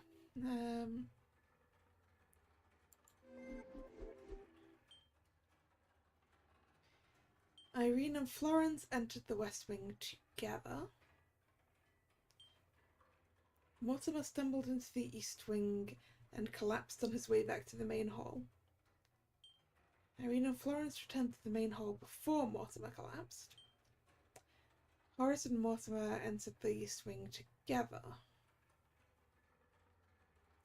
The heart attack incident and the painting discovered is missing. Okay.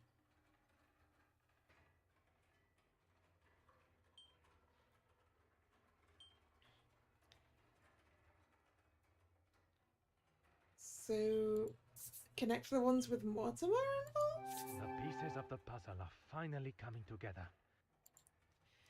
Monsieur Aylesworth, unaccounted for pre-collapse. Pre-heart attack incident opportunity for Monsieur Aylesworth. Yes, because we didn't see him until he made a very big deal about it, and then not so much of a big deal about leaving later. Irene and Florence entered the West Wing together, and then they returned together.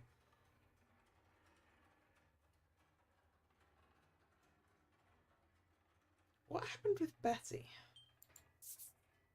These two together? Monsieur Christensen unaccounted for after the champagne incident.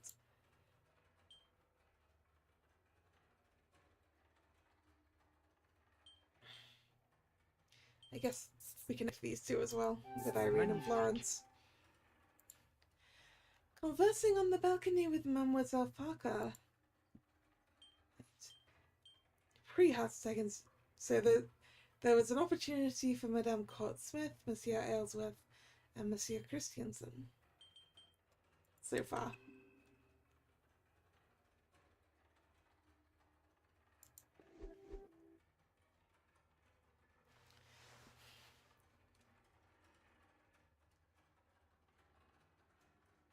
Okay, there's 1, 2.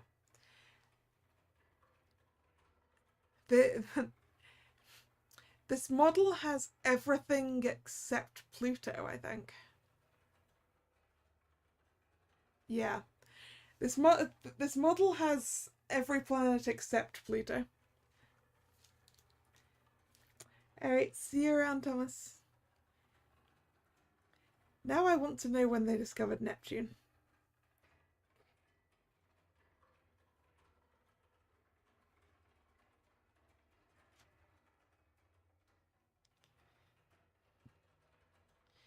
Googling.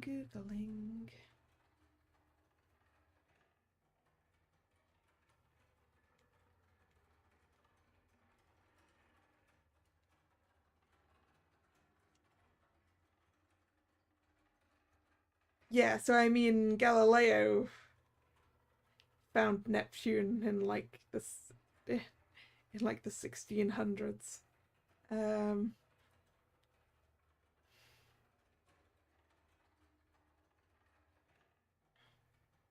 Basically, there were a lot of other things. So yeah, mid 1800s for Neptune, and then Pluto's a lot more recent.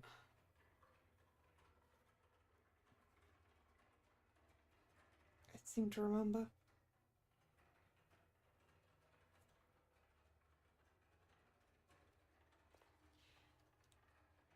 Yeah, and Pluto was discovered in 1930, so we're pre-1930.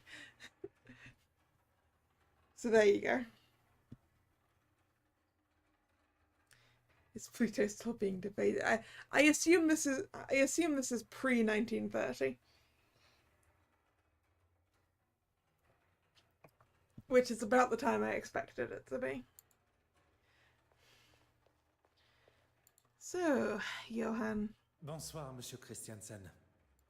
Detective, what a mess you have on your hands. That is certainly one way to describe it. Perhaps you can begin to help me to clear up this mess. Please recount what you remember of this evening before the theft. I was with Betty most of the evening. She wasn't feeling herself. I'm glad I didn't leave and miss out on all of this.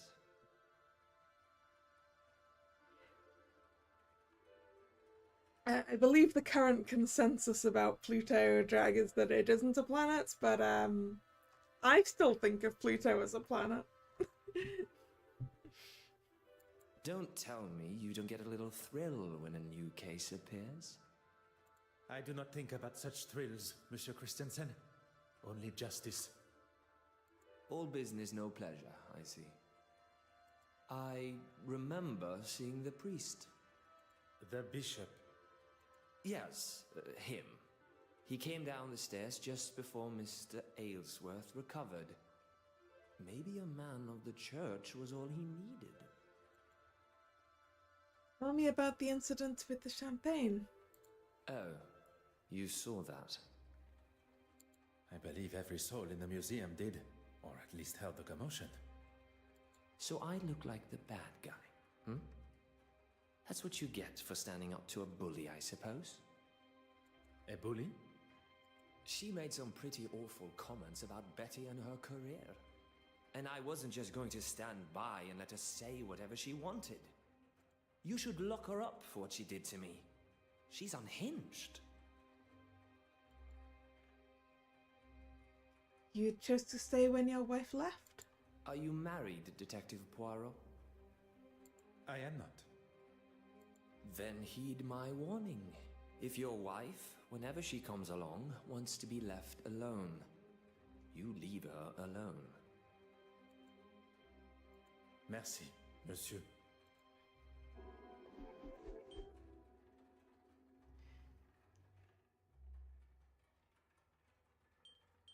Nice little map with everyone else on it. Not that we can do anything with it right now.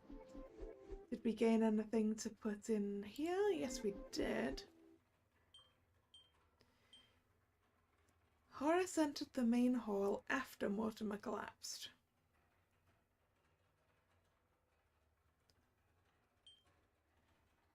So do we connect that up to there then? What a revelation. Bishop Mountjoy unaccounted for around Aylesworth's collapse. So there we go, the bishop had a chance to steal it. I think all of my connections on this one are going to be across the timeline so that we can add little timeline dots.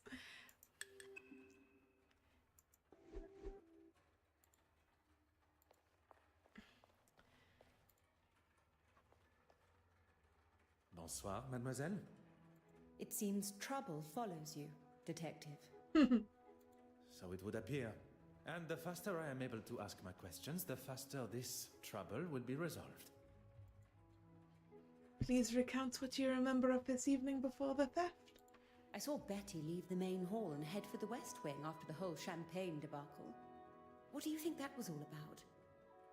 It is not my job to speculate on such private matters. It is to uncover the location of the missing painting and who is responsible. If there is someone who can, it's you, Detective. Merci, mademoiselle. That is all for now.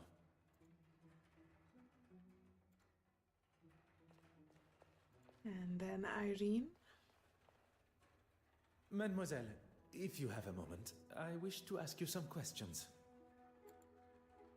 Did you notice anything out of the ordinary? Look around you, Detective. Out of the ordinary is the ordinary here. Regarding the guests of the gala, you had the opportunity to speak with them all? I met that delightful Farquhar girl, the art critic. With any luck, her article will finally give me the respect I deserve. Your talk on the balcony went well, I presume. Well, indeed. We weren't up there for long before the poor politician was struck down. What luck for there to be a doctor at the scene. And for us to have a detective here, too. Sometimes this is unaccounted for. Before I wasted a perfectly good glass of champagne on that man, you mean? That is certainly one way to tell the story. I'd hardly call him trying to push himself upon me as a story. With his wife in the same room? You think a man with that much arrogance cares? Women are nothing more than objects to him. Merci, mademoiselle. That is all for now.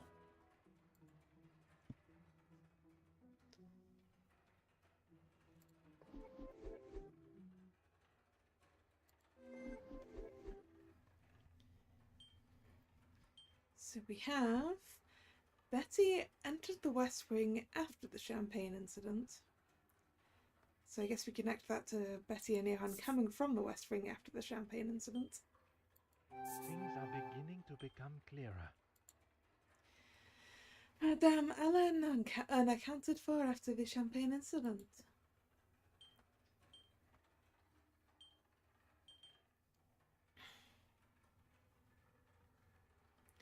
I feel we just need something down here now to connect that to that.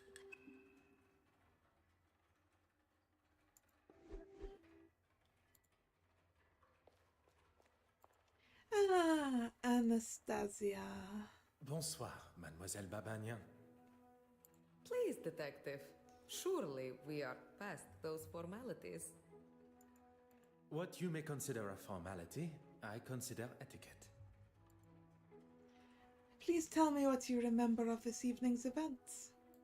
Well, I had the pleasure of meeting the other guests. I feel so fortunate just to be invited myself. Modesty is the color of virtue. Now, mademoiselle, you were saying... Oh, yes. We all gathered for that delightful photograph.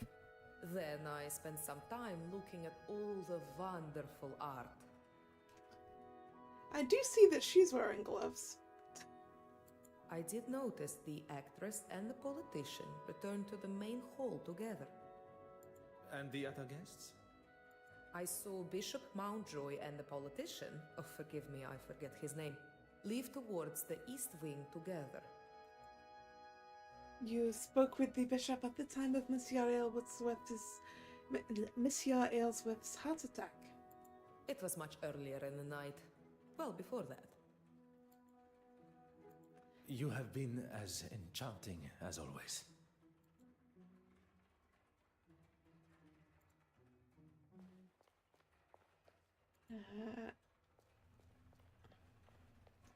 Madame Warbeck, a moment of your time, if you will. Please recount what you remember of this evening before the theft. I was rather busy, as you saw, especially with Irene and her disappearing act. Disappearing act? An artist and a magician. She is a woman of many talents. She was nowhere to be found. Is that better? She was supposed to help me organize everything. Then I saw her throwing her glass of champagne at Mrs. Allen's husband. I was hoping to speak with her after, but I didn't see her again until she was calling down from the balcony following Mr. Aylesworth's collapse. What can you tell me about the other guests? Mr. Christensen, Betty Allen's husband. After the theft, on my way to telephone the police, he was looking for something in the West Wing. Was he now? Merci, mademoiselle. That is all for now.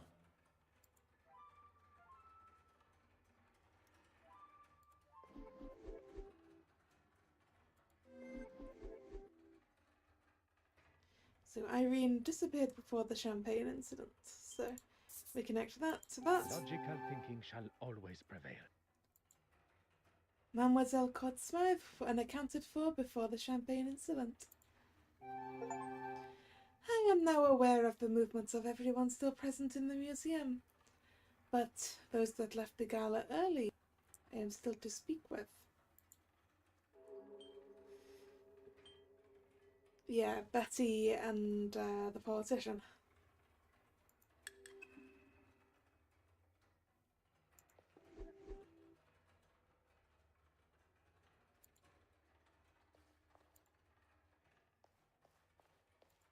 Let's talk to the bishop. Bonsoir, Your Excellency. Even though clearly he has no useful information for us. I should be addressed as Your Grace. Pardon. I did not mean to offend, Your Grace. It's just that in Belgium... It is quite all right. None of us can choose where we're born. Now, what can I do for you? Would you talk me through your movements this evening? If I must. I was talking with Mr. Aylesworth for a time. Some strange opinions, that one. Would you care to elaborate? You were not present for that conversation, and I hardly think it appropriate to involve you now. Although, I will say he was rather keen to see the orrery from the balcony. He left, and I spoke briefly to that actress, but she wandered off looking for her husband. Up the main stairs, I think it was. Where were you at the time of Monsieur Aylesworth's heart attack? Who would have thought the reveal of the missing painting would cause a man to take such a turn?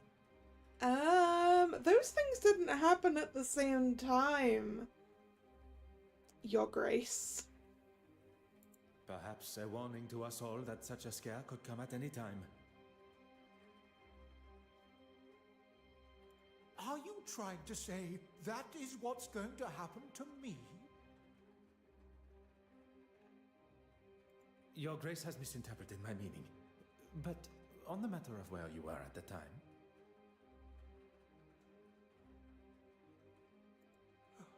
Then maybe you should think before you speak. And I was talking with a young Russian girl. Merci, Your Grace. I thought I would make myself useful, and I think I found some things of note. What did you find, Hastings? Bon, I shall go and retrieve them now. You were wise to not touch them and contaminate any evidence. Oh, I didn't think about that. I did only move them to the West Wing. Hastings? Fantastic.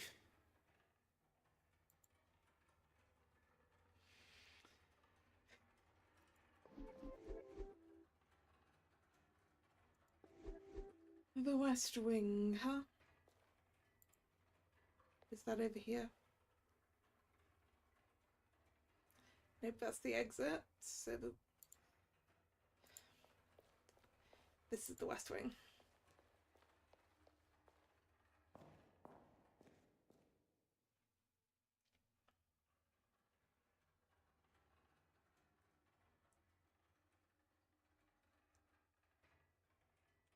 Cannon.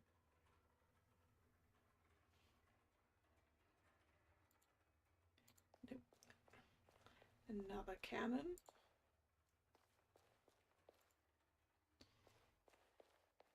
Where are these items, Hastings? Up the stairs? No.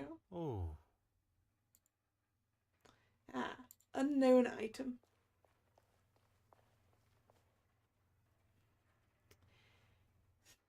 FF. Wait, this isn't a sailing knife. Game. Right. Whose initials are FF? Have we met any one of those initials? I'm not sure if we have. Ah, Farquhar, of course. Yeah. Florence Farquhar. I would presume that Mademoiselle Farquhar is the owner, but things are not always as straightforward as they appear. The lock? Nope, no, the lock isn't a thing. No, it is. Why isn't it? Huh. There we go. A small heart-shaped lock. And the other thing is probably on the back. Ooh, that's a fancy design. The back cover of this book is adorned with an elaborate emblem. Is this simply decorative? Locked. Mademoiselle must keep the key close. Alright, what's the other item? A shoe. Maybe. No, it looks like a shoe, but it's... Nope, nope. Right click was the wrong button. It's a box shaped like a shoe.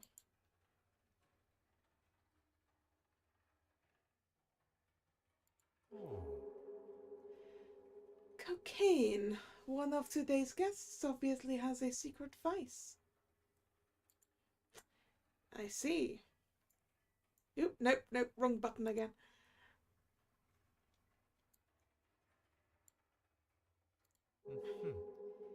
A snuff box shaped like a woman's left shoe.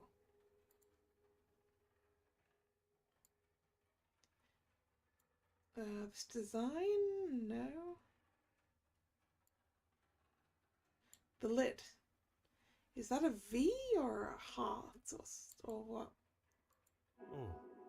A strange symbol adorns the lid of the snuff box.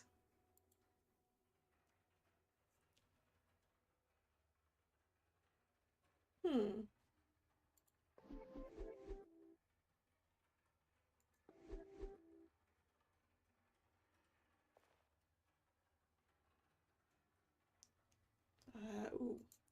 We have a use on the diary? What could we use? We don't have anything that's usable. Maybe we need to go back and speak to Mademoiselle Farquhar. In the mind map menu, what are the things up top? You mean up the top there? I think it's, you can go across, yeah. N and M. Yeah, it's profiles. You can go between the mind map and the profiles of everyone.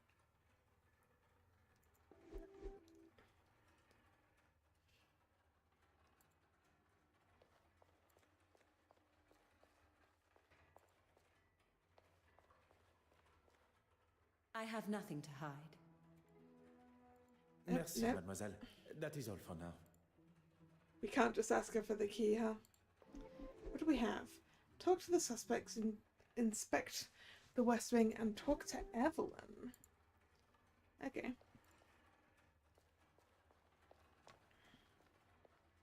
If it'll help retrieve the painting.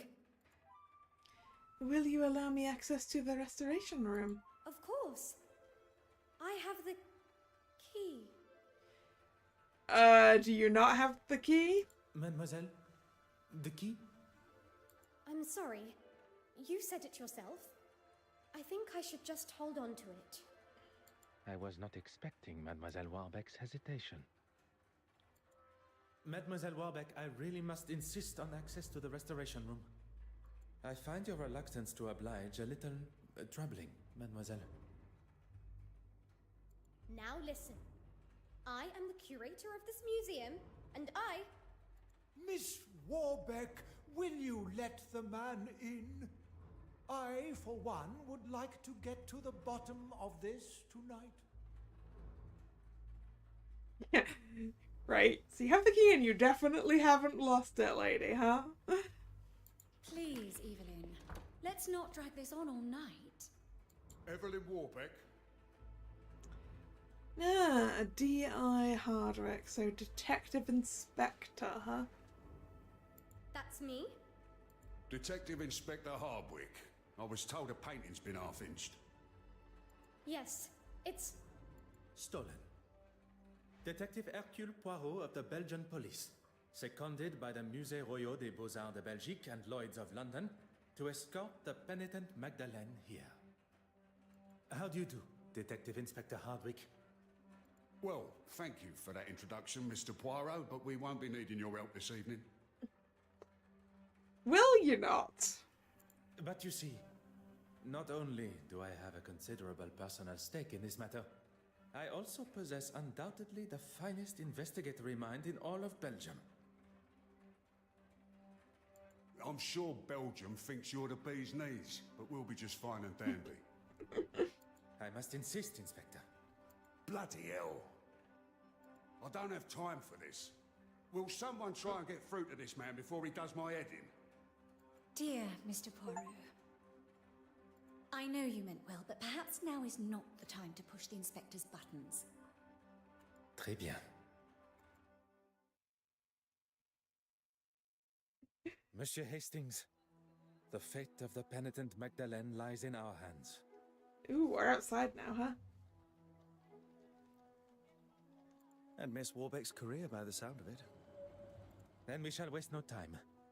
We have spoken with a number of the guests from the gala, but there still remains those who are absent. They may be able to offer a clue as to the thief's identity. Then let's go and find them. Pigeons! London. Wouldn't be complete without its pigeons. Was that a tram?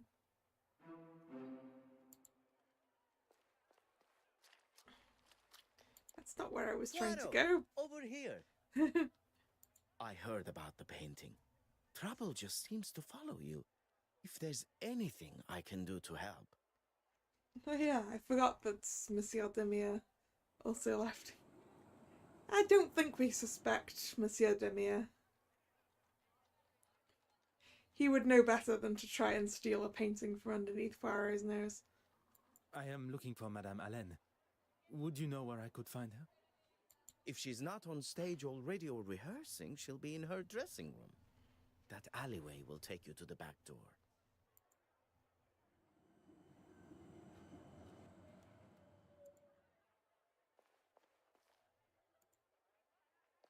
Oh, yep, there's the tracks for the tram. I just wanted to see them. Betty's dressing room.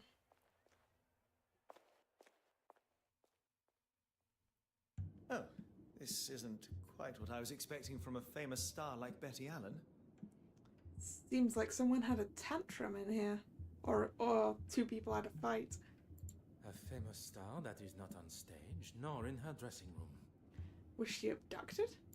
You don't think something could have happened to her? Combining the state of the room and her being absent, I fear something sinister may indeed be afoot.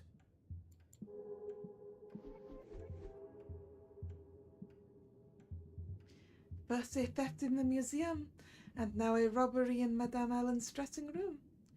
I wonder if both events could be related.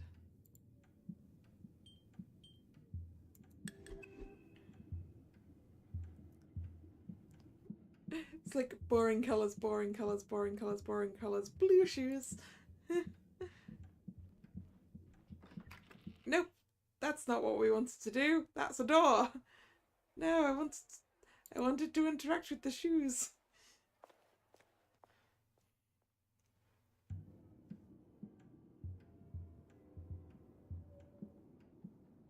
Okay, photographs. Huh. Rubbing shoulders with the stars.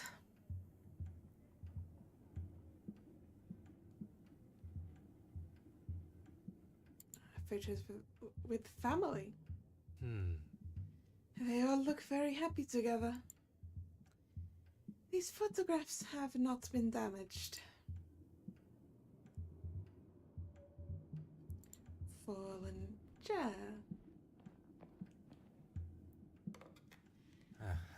Left lying in the middle of the floor.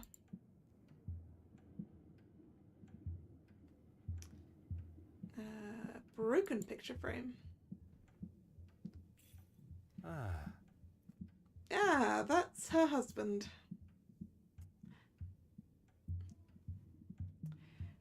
I sense she isn't happy with him. An anomaly amongst the other picture frames.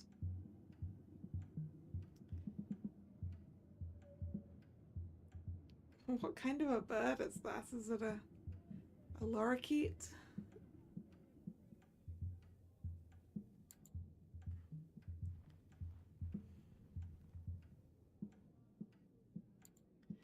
A cracked mirror. Aha. 7 years bad luck.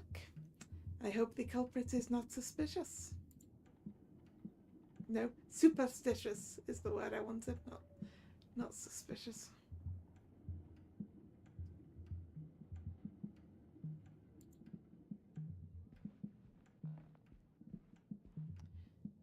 Hastings. What do you need? I need to discuss something with you. What can I do for you? Oh. Apparently nothing. We don't have anything to talk to Hastings about yet.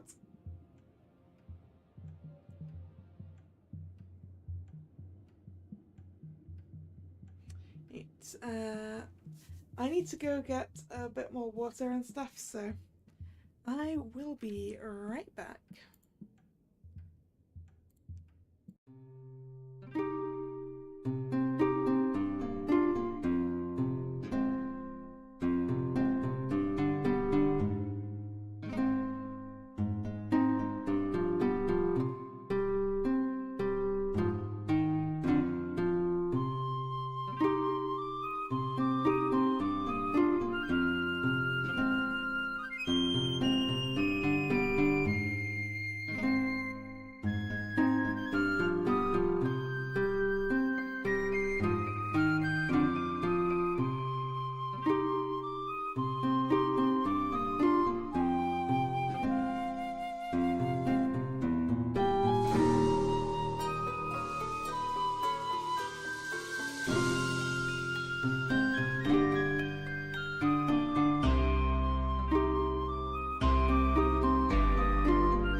turn.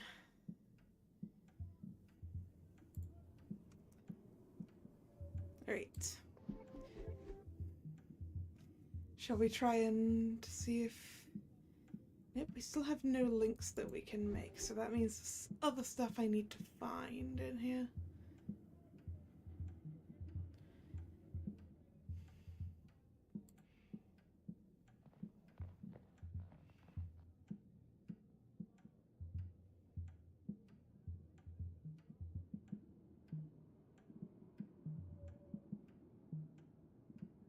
Ah, the safe. The safe is wide open. Aha. Some beautiful pieces of jewelry remain untouched. Also this key. Oh. The tag reads Johann Flat Spare Key. So the spare key to her husband's flat, huh? A substantial amount of money has been overlooked.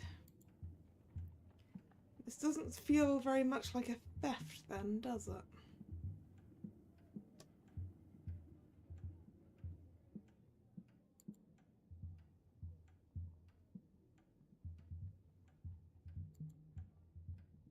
Oh. No signs of tampering. The thief must have known the code or cracked the safe. Or there wasn't a theft anyway.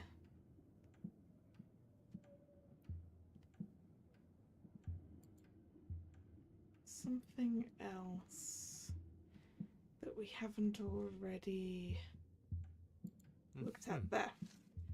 The safe was left wide open. Perhaps the thief didn't find what they were looking for and kept searching elsewhere. It still remains items that one would expect to be a thief's first target. The thief knew the code, or did they master at cracking safes? The thief left the safe open, perhaps in their hurried state. I should speak to Monsieur Hastings about this. What's this in the middle of a lady's shoe?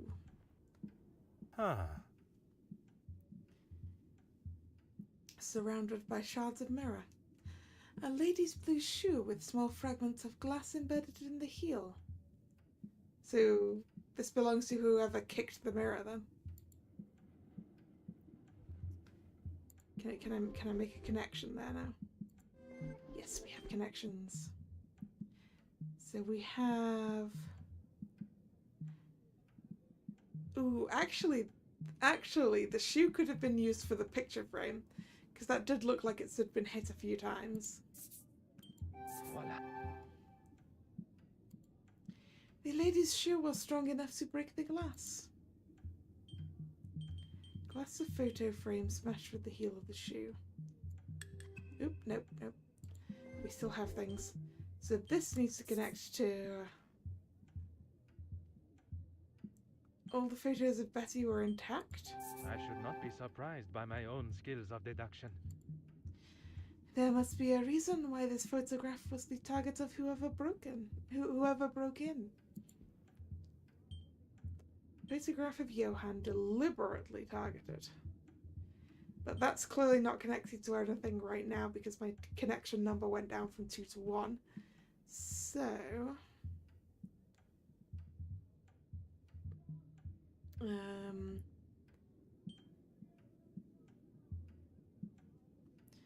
valuables left in the safe. And the safe open? Where is the sense? No.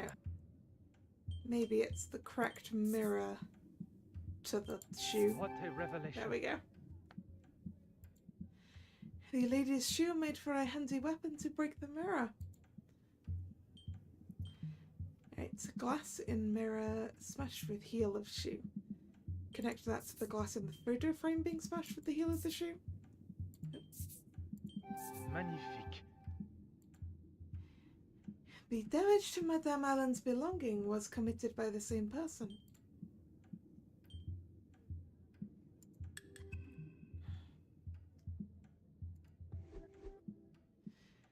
I should speak to Monsieur Hastings about this. All right, now we have stuff to speak to Hastings about. What do you need? What can I do for you? With the evidence I have gathered, we can rule out the option that the thief was merely an opportunist. How do we know they weren't a random opportunist? Because the photograph of Johann was deliberately targeted and the valuables were left in the safe. Nope. Because the thief knew the code and left the valuables in the safe. The fact that there are valuable items remaining in the safe leads me to believe that the thief was looking for something specifically. Something that they knew would be present in the safe. Meaning they had previous knowledge of the contents of Madame Helene's safe. In effect, they must know Madame Helene herself.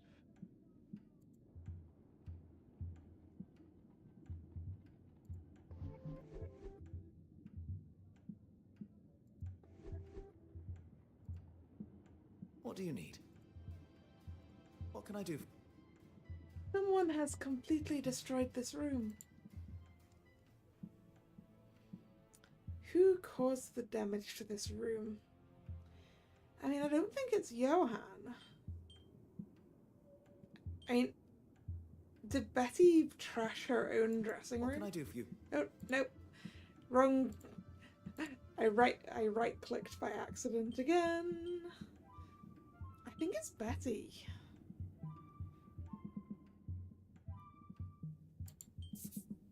Why, Mrs. Allen?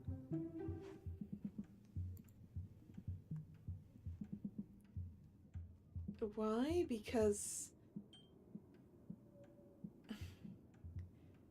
of the photograph of Johann deliberately being targeted and the photos of herself all being intact. Nope. Because all of her photos are intact and the valuables are still in the safe. Nope.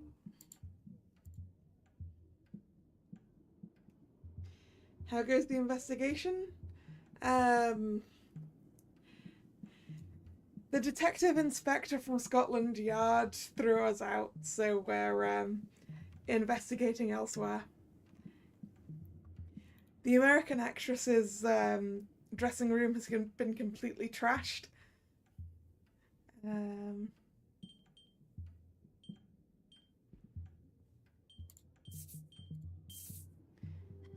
No. And I'm trying to pick why I think it was Betty herself that caused the damage.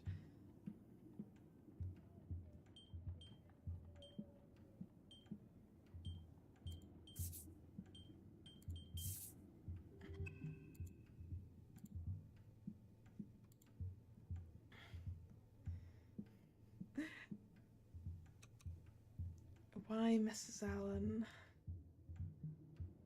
Because no one damaged her pictures.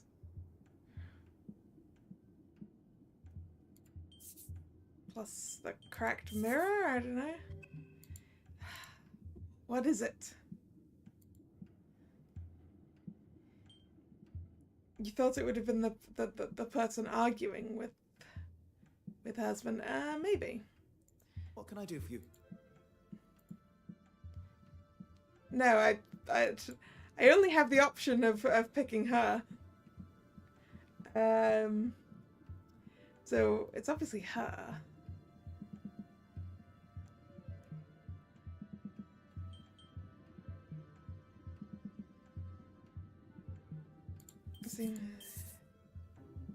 There we go. I believe Madame Allen is to blame for the damages. Madame Hélène was behind the mess that lies before us. Filled with rage, she... What do you think you're doing in here? Security! Pardon, Madame Hélène. I do not wish to cause any alarm. I am Detective Poirot. You will recall from the gala. Yeah, I remember you. Doesn't give you the right to be snooping in here. Snooping, no. Waiting patiently, oui. No, we were definitely snooping. You can wait outside. I'll talk to you there. Well, go on then, shoot.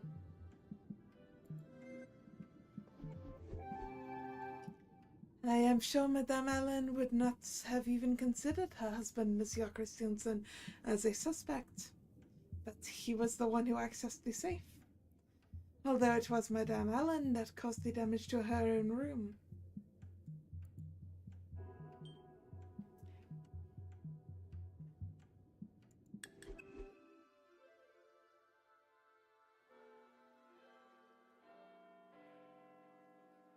Pigeons. Alright, shall we talk to Betty? Madame Allen, thank you for giving me this opportunity. Look, let's just get on with this, shall we? I promise not to take up too much of your valuable time. What do you remember of the gala? Well, thanks to Johann walking off, I got stuck talking, a term I use loosely, with Mr. Aylesworth and the all-important bishop, as he likes to consider himself. Where did your husband go? Beats me. But when I saw him next, he was being attacked by that crazy artist. You must have seen it. I did, and while I do not condone such behavior... If you are going to defend that woman's actions against my husband, I'll stop you there. Is that the usual state of your dressing room? Not really any of your business, is it? I would not forgive myself if something improper had happened and I had not addressed it. You've got nothing to worry about. I'm an emotional woman. Let's just leave it at that, shall we? You left the gala early. I thought it was best to just get myself out of there. He may have bitten his tongue, but if I got my hands on her... Your husband mentioned you were feeling under the weather, no? Me? No. Ah, je vois. May I also ask about the snuff box that was found? I've heard the Brits like that stuff. Not for me, though. Sorry. So the cocaine isn't hers then. You have been most helpful. Alright, Hastings. What do you need? What can I do for you? Nope, not Hastings.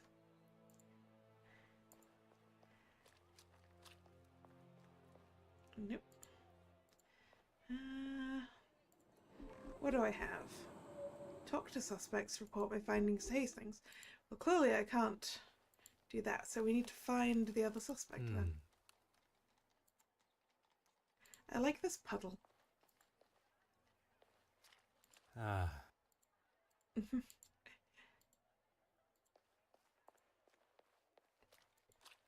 The water reflection effects are pretty good.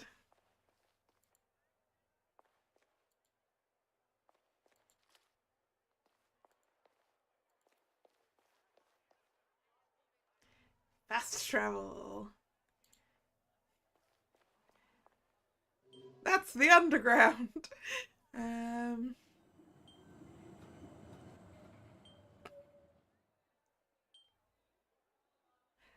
I don't think I could talk to any of those other people. The museum main hall or Irene Courtsmith's apartment building. Let's go to Irene Courtsmith's apartment building.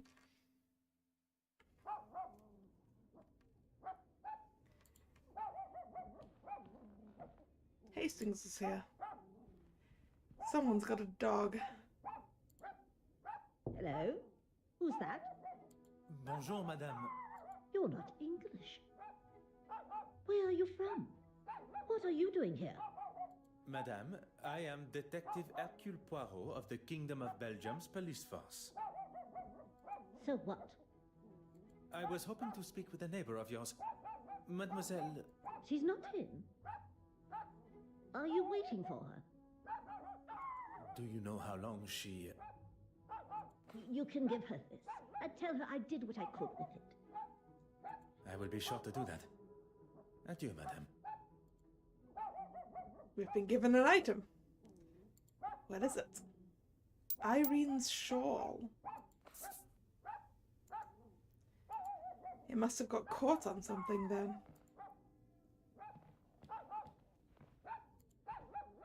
Whose very upset dog is that? Oh. Obviously that lady's down there then.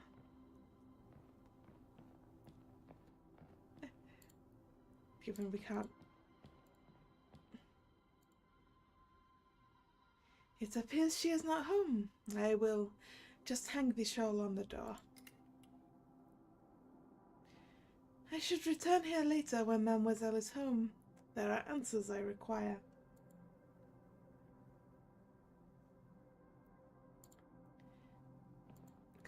Can we not keep going upstairs?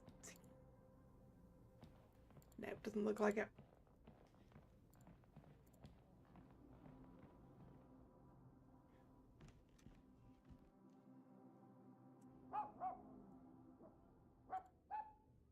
Nope, nope, nope, not upstairs, not upstairs. No, Poirot, that's not where I wanted to go.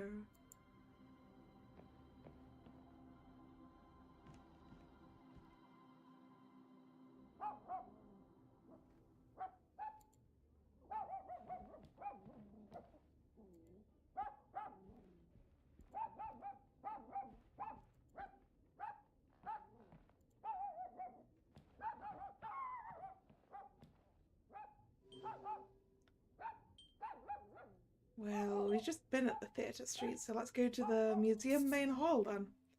Maybe we'll be allowed back in now. I told you last time you made a mess of things that if anything else was to happen, So, you are blaming me for the painting going missing. I have poured my heart and my soul into... Pardon. Perhaps this is a conversation that should be had behind closed doors. This conversation will happen where and when I want it to. Very fully yourself, aren't you? What Detective Poirot means is maybe somewhere a little less public would be a better place to have it. I am well aware of what your foreign friend was implying, and I shall give you exactly the same answer. Well, isn't he lovely? Let us not say anything that one would later regret. A moment to breathe for everyone, perhaps.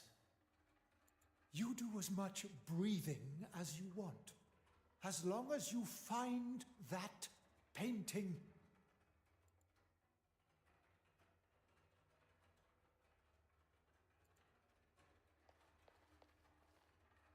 Mademoiselle, may I request a minute of your time? What can I do for... Can you not see that we're busy?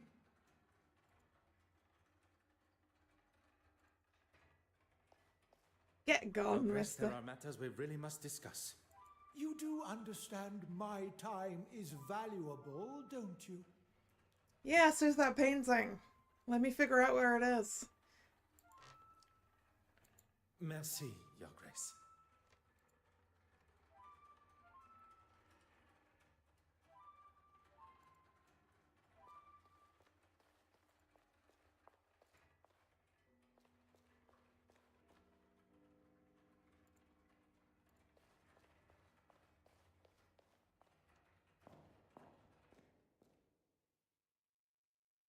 I don't think you quite understand the severity of the situation, Detective Inspector. I'm well aware, and I'll conduct my investigation how I see fit. That just isn't good enough. How would you feel if... who am I kidding? You could never afford something like that. Ooh. I can assure you Detective Inspector Hardwick and his men will be doing all they can to find your missing painting. Now you have some officer from another country entirely fighting your battles for you. I speak on behalf of no one but myself, monsieur. And I didn't ask you. Hardwick, get it found. Right you are.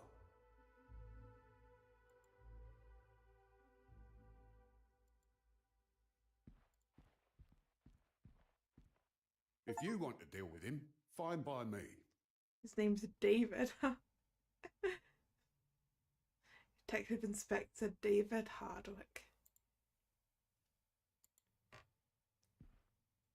Will you allow some officer a moment of your time?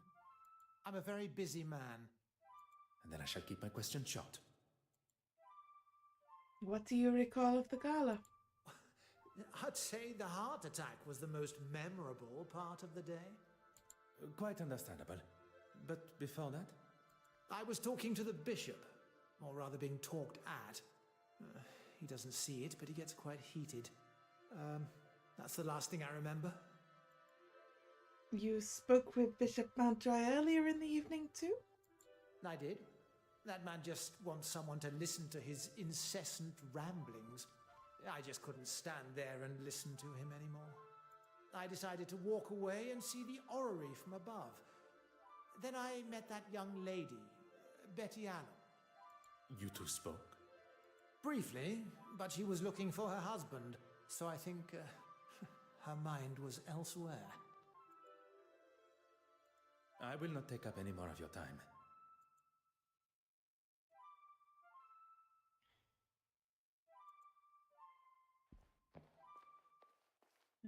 We can't look at that. Nothing to look at over here.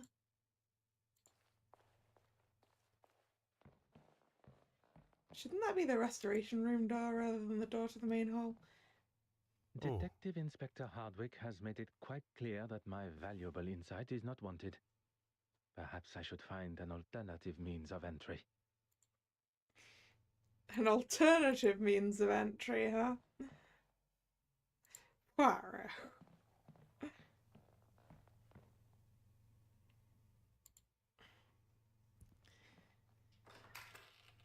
Maybe the bishop will have finished with his nagging and we can actually talk to her.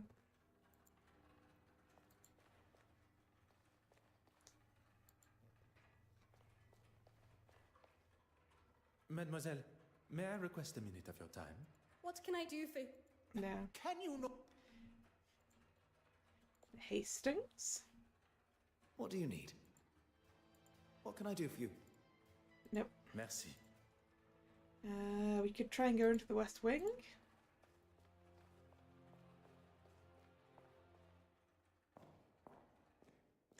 Maybe we can get in from the West Wing.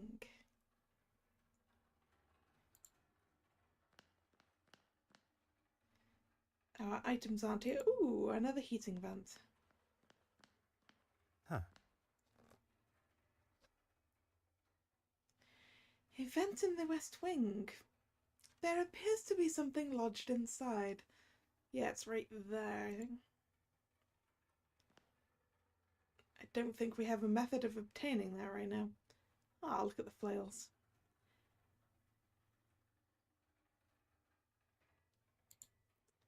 Alright, we need to find something to poke in there. Or a screwdriver.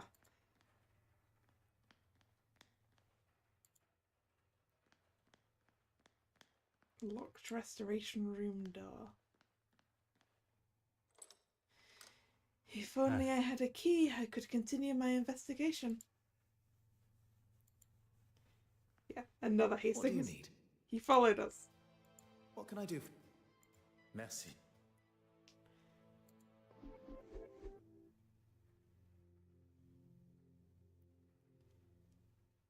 Find a way to distract Horace.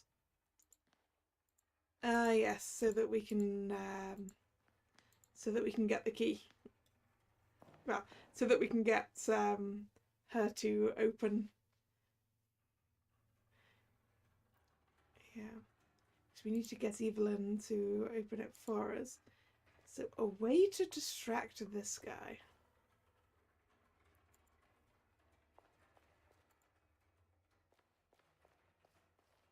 Pester, pester, pester, pester. I hope you're getting something out of wasting my time. Yes, I am. Can I ask you about the heated discussion with Monsieur Aylesworth? Heated? Who said that? They are the words of Monsieur Aylesworth.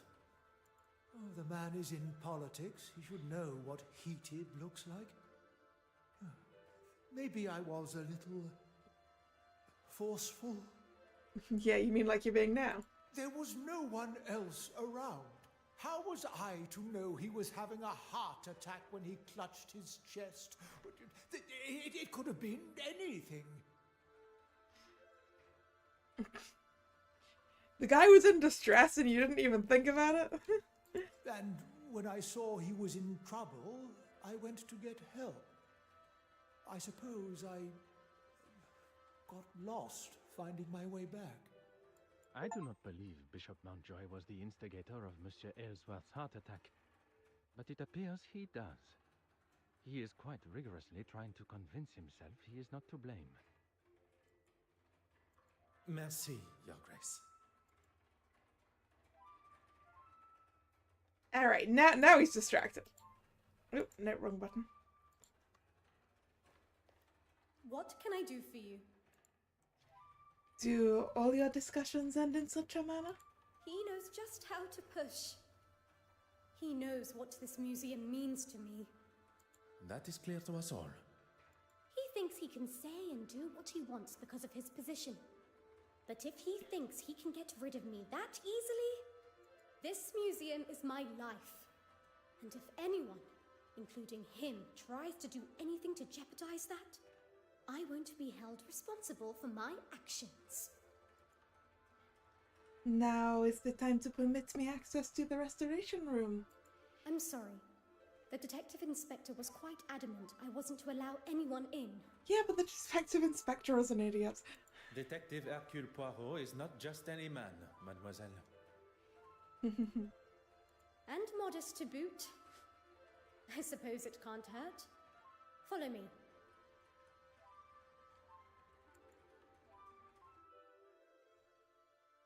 There you go. The key. It is in a far better condition than yesterday. It was looking grubby and covered in rust, so I cleaned it. Is that a problem? Is it really the same key? If you find anything else that may be of importance to the investigation, I ask that you leave it as you found it. More evidence that has been tampered with. It's as though no one wishes the case to be solved. The key smells rather distinctly of turpentine, confirming Mademoiselle Warbeck's claim of cleaning off the rust. The rust must have been building for some time, though, so why clean it now? Perhaps she was already using it on something else. Paint, perhaps. I should find evidence of this to either confirm or deny my suspicion. Alright. Oh, no, wait. I have to use the key on it. I have been handed the key. Master key. Aha. Do. The master key should work here.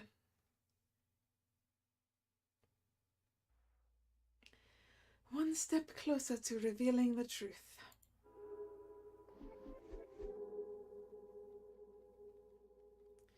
Monsieur Hastings and I should determine if this room was accessed by the thief. Right, we have the key was cleaned at the moment. What else can we see here in the restoration room? A whole bunch of frames. A blue paint smear on a box. It would take some strength to lift it. A smear of blue paint. Careless.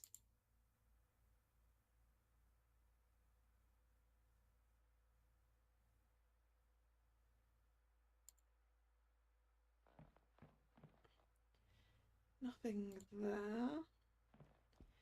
The restoration table. Oh. Palette. The picture is becoming clearer, hence the paint is the key.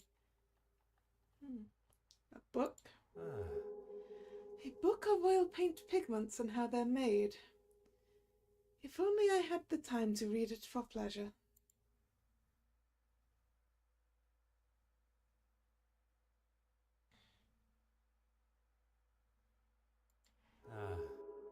Some little wooden sticks with cotton glued to the end. Perhaps a homemade tool for removing paint from a canvas. Ah, we can use one of those to try and get the thing wedged in the vent, can't we? What else? Draw? No.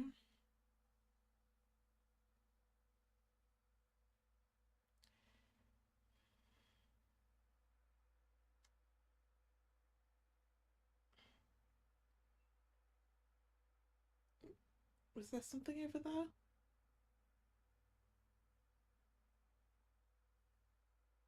No, that's that.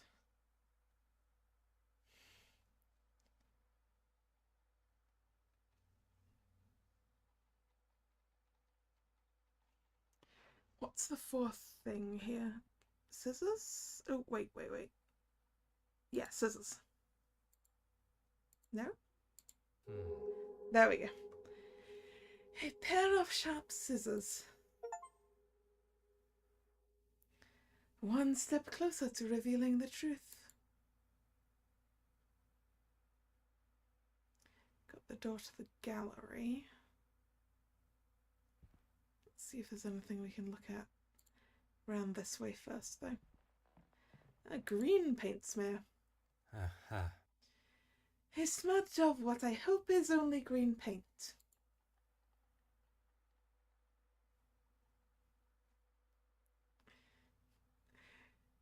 Stuffed geese up there.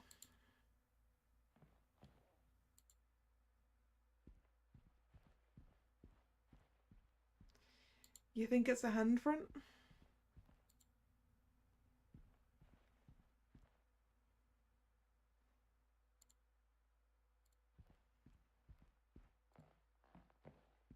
Let's look at the gallery door then.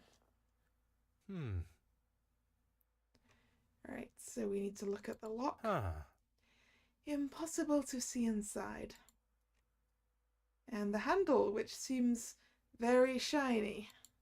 Nothing out of the ordinary. Logical thinking shall always prevail.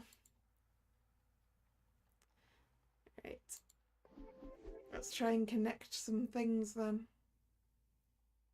No? Nope, we have no links to make.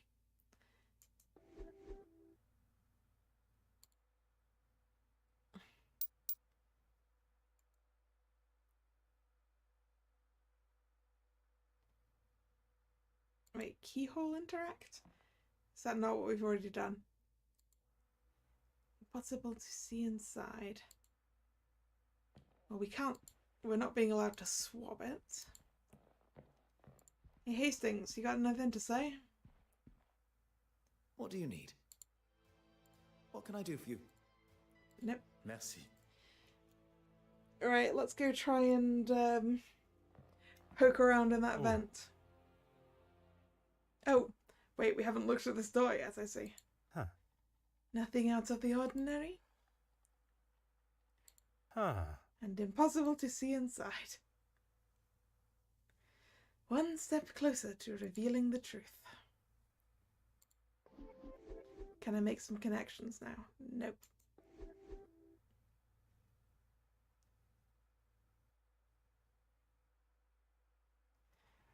Am I not allowed to go back out to the West Wing yet? Okay. What else is there? We've looked at this before, right? Yep. Oh, there's a smear of yellow paint. That one really looks like a handprint. A smear of yellow paint. I understand what work is done here, but must they really keep it in such a state?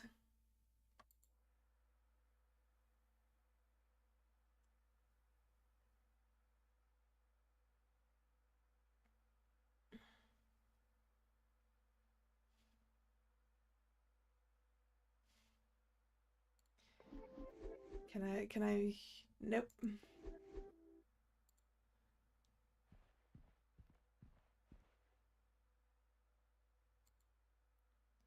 It's the green paint that we've already looked at.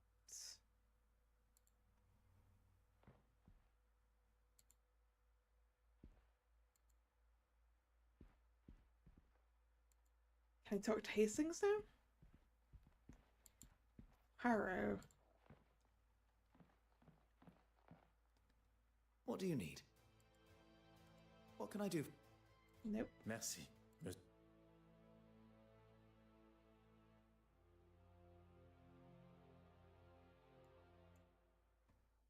Nope.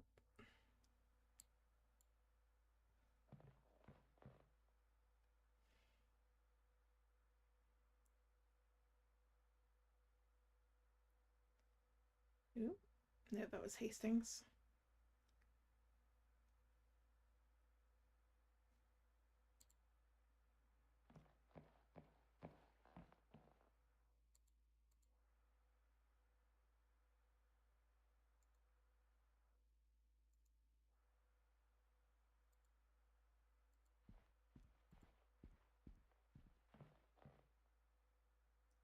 Yellow paint smear. That's the restoration desk. Oh wait, do we have something now? Nope. The yellow paint smear, the blue paint smear, paint palettes. Nothing we can connect though. Ah, we can interact with the cleaning swab here.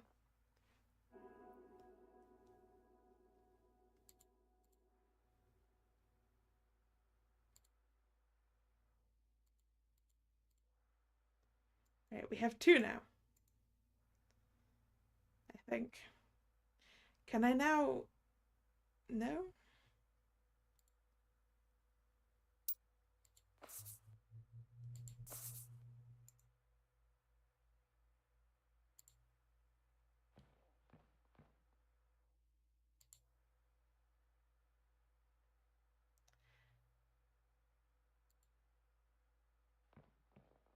Oh. Yeah, that is a palm print, isn't it? Yeah, there isn't an option to use it. Hastings? What do you need? What can I do for you? Merci. What am I missing?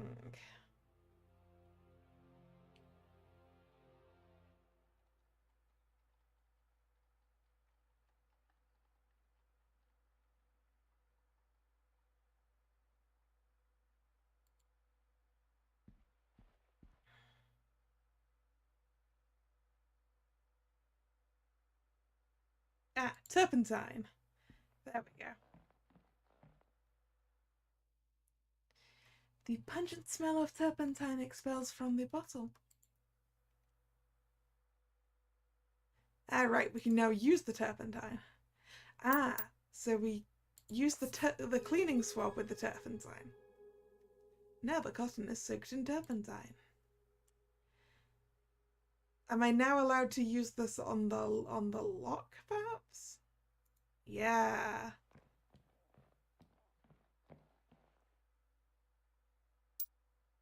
Damp cotton stick. Nothing inside.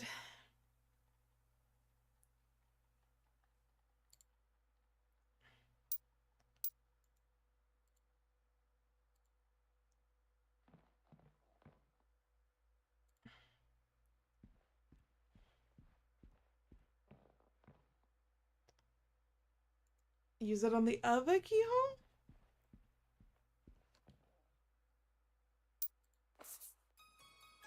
Voila! The stick is stained blue. Evidence that there was blue paint on the key. But did the thief get paint on the key before they entered this room, or afterwards? Aha! So blue paint inside the keyhole with blue paint on the box. I must act on thought and fact, No? not on impulse. The blue paint on the keyhole and the nothing on the other Some keyhole. would say a lucky guess. I would say a moment of genius. The key was used in the West Wing door after it had been dropped in paint.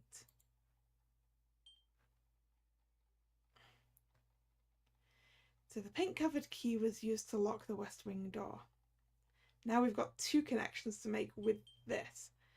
So I guess we connect this to the blue paint on the box. Come No? now.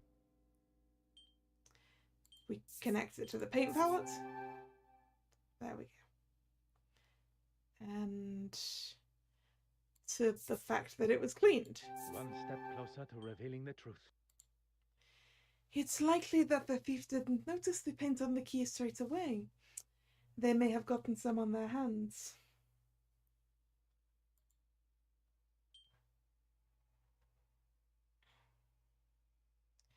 So thief may have got covered in blue paint, and the blue paint smear on the box. The pieces of the puzzle are finally coming together. Oh, is it the artist lady in the gold whose shawl she gave to her neighbour to sort something out? So, like, did she get blue on that shawl? The thief must have moved the box to gain access. So the box was moved by the thief. Right, that's all we can do in there. When the thief entered this room from the West Wing, there was no paint on the key. We know this because there was no paint on the key when they used it on the door to the gallery. But there is paint on the key when the thief locks the West Wing door after stealing the painting, telling us that they bumped into some blue paint. The key got covered in paint in this room. we, and only after the painting was stolen. So, what happened in between locking the door to the gallery and leaving this room to lock the West Wing door? The picture is becoming clearer, and the paint is the key. The thief unlocked the door from the West Wing into this room, unlocked the door to the gallery, and stole the painting. They then returned, whereupon they laid the painting on the desk. Cover it in paint so that it's not obvious what it is. The thief locked the door, maybe, and returned to the painting. But then, an accident. They dropped the key into the palette of paint. How can you be so sure? We know because the paint palette was the only source of blue paint in the room that the key could have dropped in. But why put the painting on this table, where items may be knocked or where they may be heard? Perhaps the answer is before me on the desk.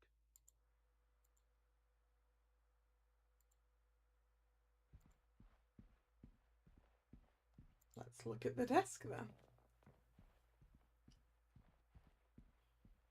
Ah.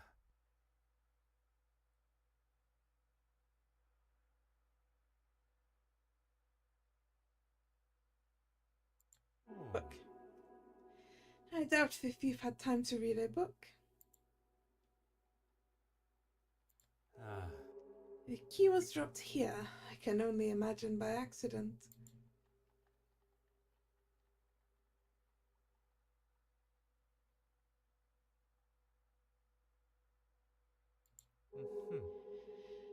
I doubt that the thief had time to do delicate work of any kind.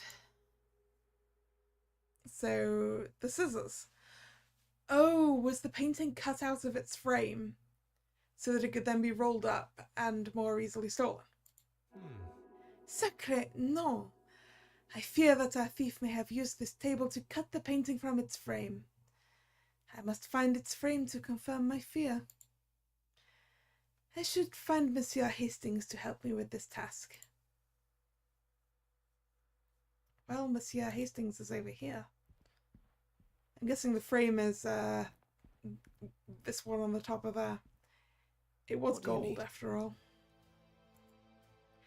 What can I do for you?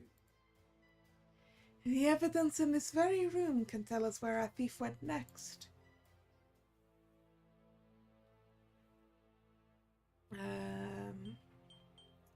How do we know that what the thief did after cutting the painting from the frame?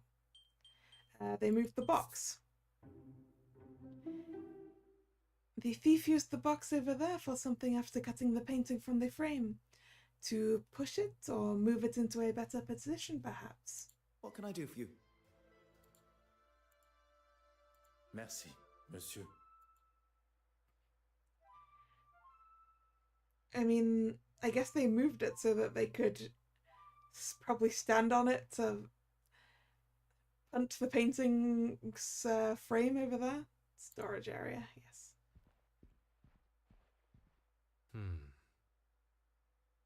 Hey, look, a frame. Hello, our fears are confirmed. This is the frame of the penitent Magdalene painting that was brought from Brussels. Once the painting was removed, it was left here. I suppose the police were looking for the painting, not the frame.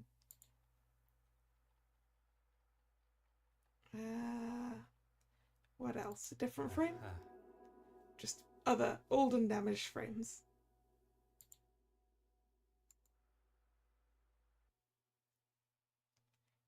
Gentlemen, have you seen Miss Babanian?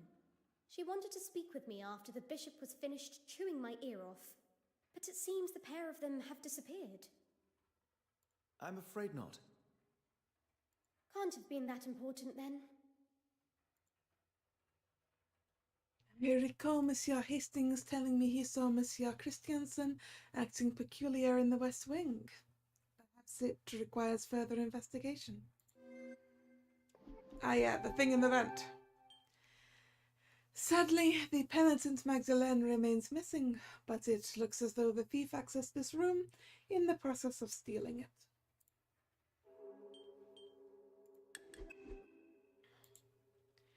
Right.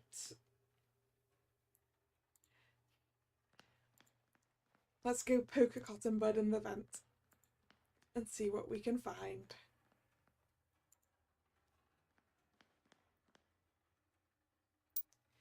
The damp one? No, the regular one, I think. Nope. Oh, nope, that's not what I wanted to do. Okay, the damp one then. Oh. No?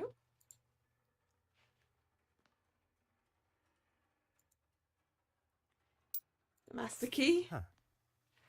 Nope. Alright.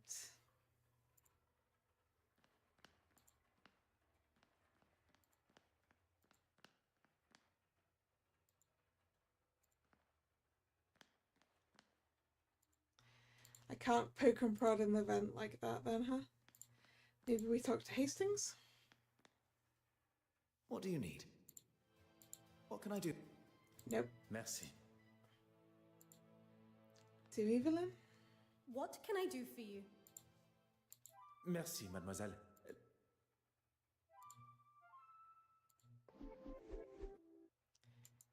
We're down to talk to suspects then, are we? Well, I guess we go back into the main hall for a bit.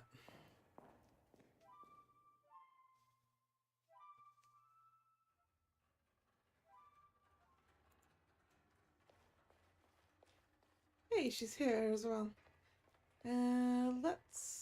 Should we talk to the bishop? I hope you're getting something out of wasting my time. Merci, Your Grace.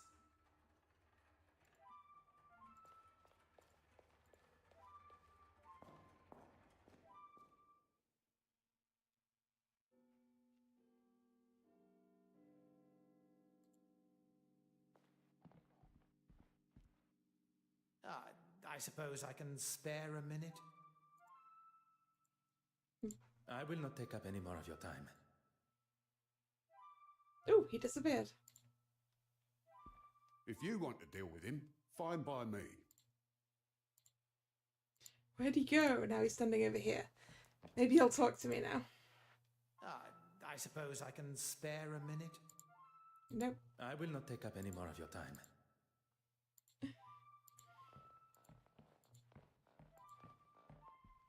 Oh, maybe I need to speak to the husband?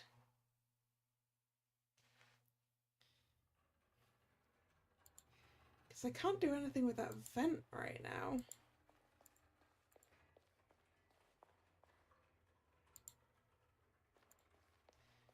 Fast travel.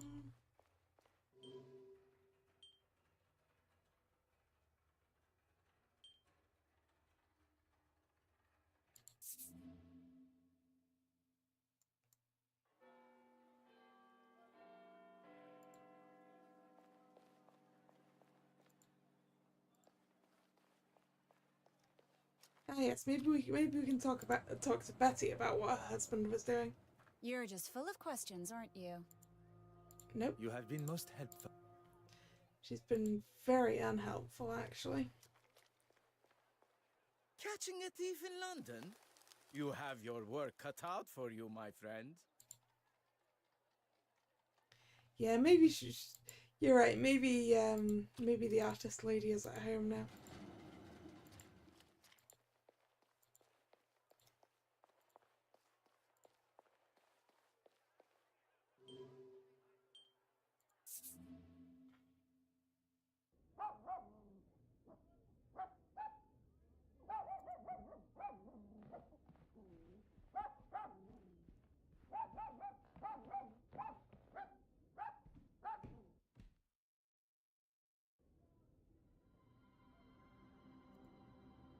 No, not back down the stairs. I don't think she's been here because we could look at the shawl. Ah. It does have blue on it. Uh-huh. A spot of paint on the shawl. I've seen this color somewhere before. I believe we have our thief. I must speak with Detective Inspector Hardwick and inform him of my findings before Mademoiselle Cordsmith has a chance to flee the country. There we go. I was right. There's blue on the shawl. It doesn't matter that she's not there.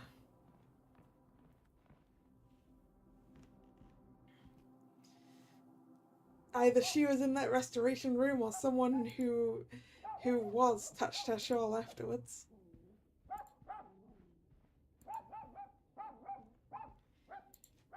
What was the second? Wait, there was a second thing?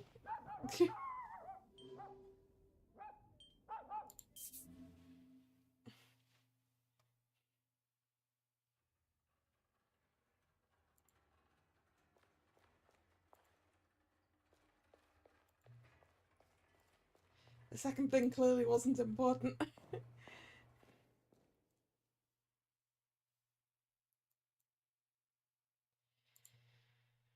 Detective Inspector? If you want to deal with him, fine by me. No, I need to talk to you. If you want to deal with him, fine by me. Okay, fine. If you want to deal with him... I suppose... I will not take up any more.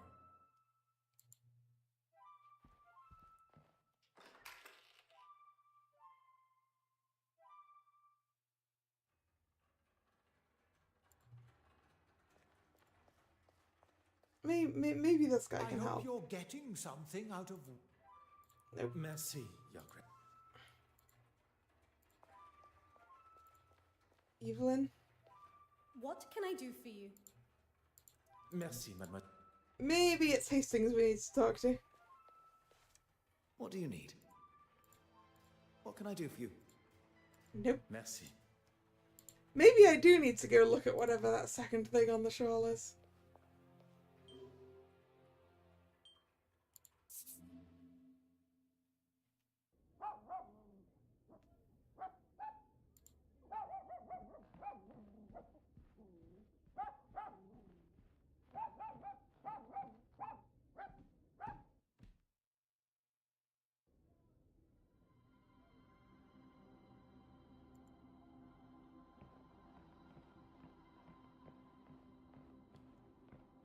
Oh.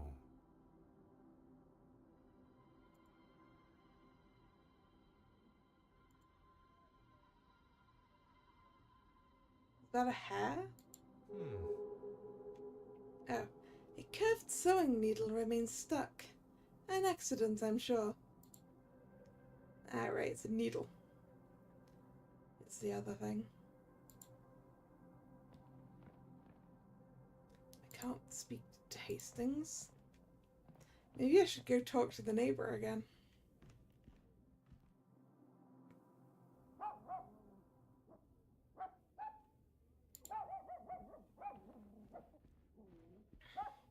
Hello? Who's that? Bonjour, madame. You're not English.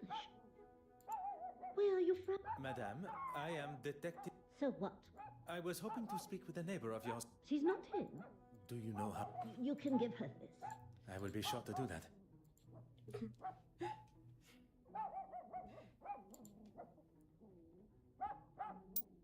Oh wait, we have the needle now. We've been given a needle. We can use that. We can use that to go poking around in the vent, right?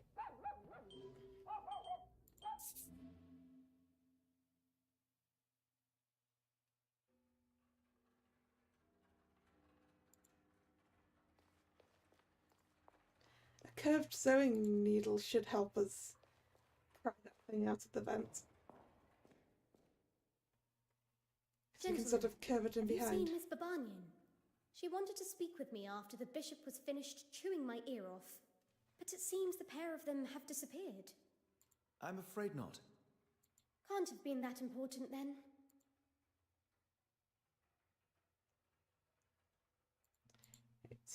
We've had that conversation before.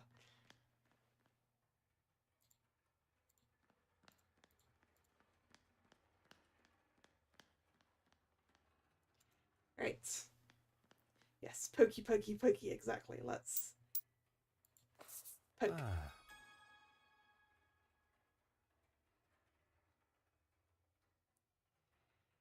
The curved needle will be perfect for hooking into the onto the glinting item, and can pull it through the grate with the thread. Oh, is it a ring? Yeah, a ring. A most puzzling thing to find here. A ring. A jade stone ring.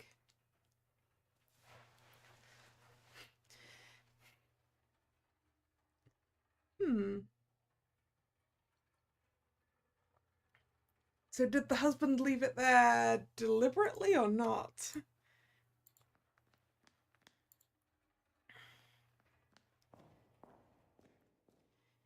Now that I have that, I feel like I can go back and talk to the wife, right?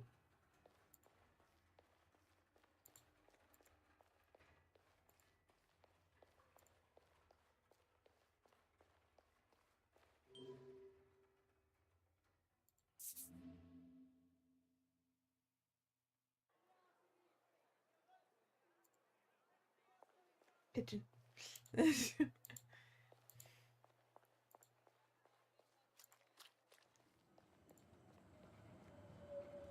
You're just full of questions, aren't you? Have you seen this ring before? Where did you get that? It was found in a vent at the museum. Perhaps the very last thing I expected to find. The bottom right thing on the map is something I, for some reason, can't click on. Yes. Well, thank you. I knew I had lost it somewhere. Oh, it's your ring, not his. A clearly valuable ring has just been returned to Madame, and she acts as though it means nothing to her. And I would not describe throwing a ring at one's husband, resulting in it being stuck in a vent, as a case of losing it. No.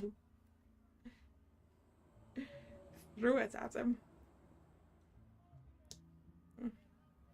It is clear Madame Hélène felt no sickness at the gala, rather anger. In a moment of rage, she threw her ring at her husband before exiting the museum. And having seen the damage that she has caused in her own dressing room, she is very upset with him. one can conclude that it was the state of her marriage that allowed her emotions to get the better of her and act so rashly. You have been most helpful. The detective inspector will now be able to see as plain as day that Mademoiselle Court Smythe is the guilty party. Now to find him.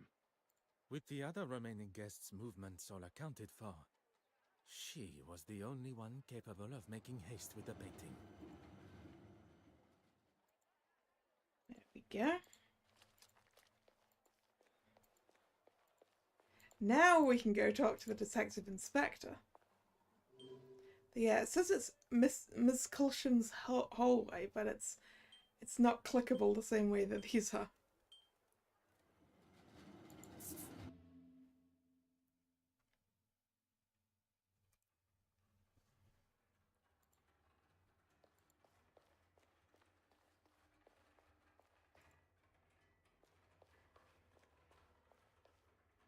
Ah, detective, you're here.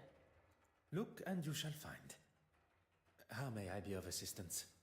Oh, well, I've had the photographs from the Garda developed. That's good thinking, Miss Farquhar. Oui, very kind, mademoiselle.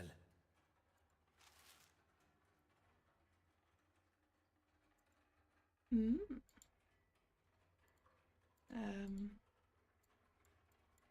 Now what? Oh, it didn't want to click onwards. The final damning piece of evidence.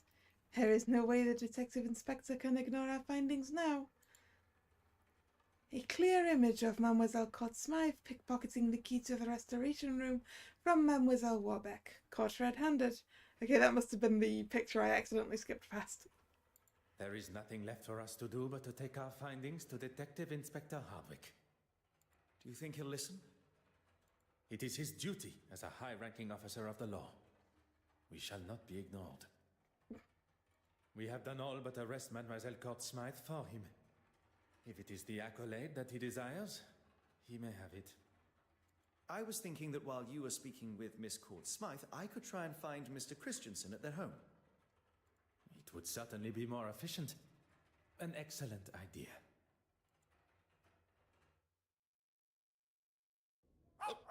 Him with a funny accent. He was here earlier asking the same questions. All I want is a bit of peace. I'm terribly sorry for the inconvenience. Monsieur Hastings, your assistance is required immediately. Ooh. Good Lord, Poirot, that's a lot of smoke. Oh. And now you are it's up on to speed fire. with the situation. I have evaluated the position we find. If you're going to use the fire extinguisher, now would be the time. Très bien.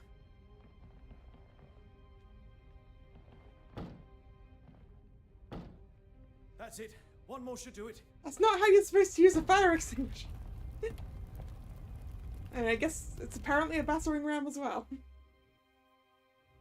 Detective Inspector, it is imperative we search the crime scene as soon as possible. You mean my crime scene? Yes, your crime scene. If I may, I can count on one hand how many crime scenes I have seen in my life, and although they are somewhere I don't wish to spend too much time, as the representative of Lloyd's of London Bank, it is my responsibility to handle all matters regarding the now stolen painting. A weak attempt, but I've got more on my plate than dealing with some paper pusher getting his knickers in a twist. You've got until I return to do whatever it is you need to do. And if I find one thing out of place... You may question my authority in this case, but I will not have my professionalism questioned. Whatever you say.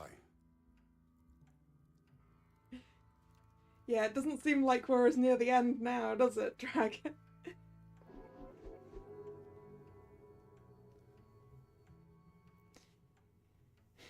The penitent Magdalene sits spoiled on Mademoiselle Court Smythe's easel, but there is something about it.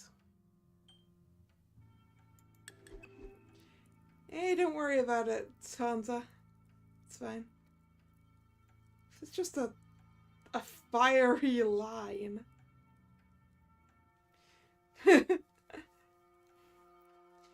Right, anyway, I'm getting kind of hungry and I need time to cook, so I'm probably gonna call it here. Sorry, Haunter, you only just got back. And I need food, and it's gonna take a while to cook, so I'm gonna call it here. Particularly since we just finished a chapter, so it seems like a reasonable point to end. So, yeah. Thank you for watching. It's been fun. If you're new here and you've enjoyed your time, please consider subscribing to the channel. You can also follow me over on social media, which is linked below. The streaming schedule, I post it both over on social media and over here on YouTube in the community tab. And this was the last scheduled stream of this week, so there'll be a new schedule up later tonight.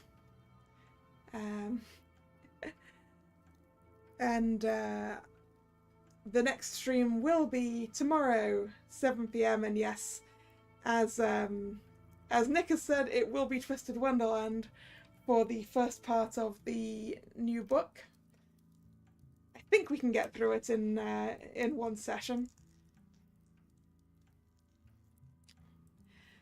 There'll also be tomorrow on social media an exciting announcement, so keep an eye out for that. 19 chapters, Nick. Do you think I can do it in 3 hours, or do you think it's going to take longer than that?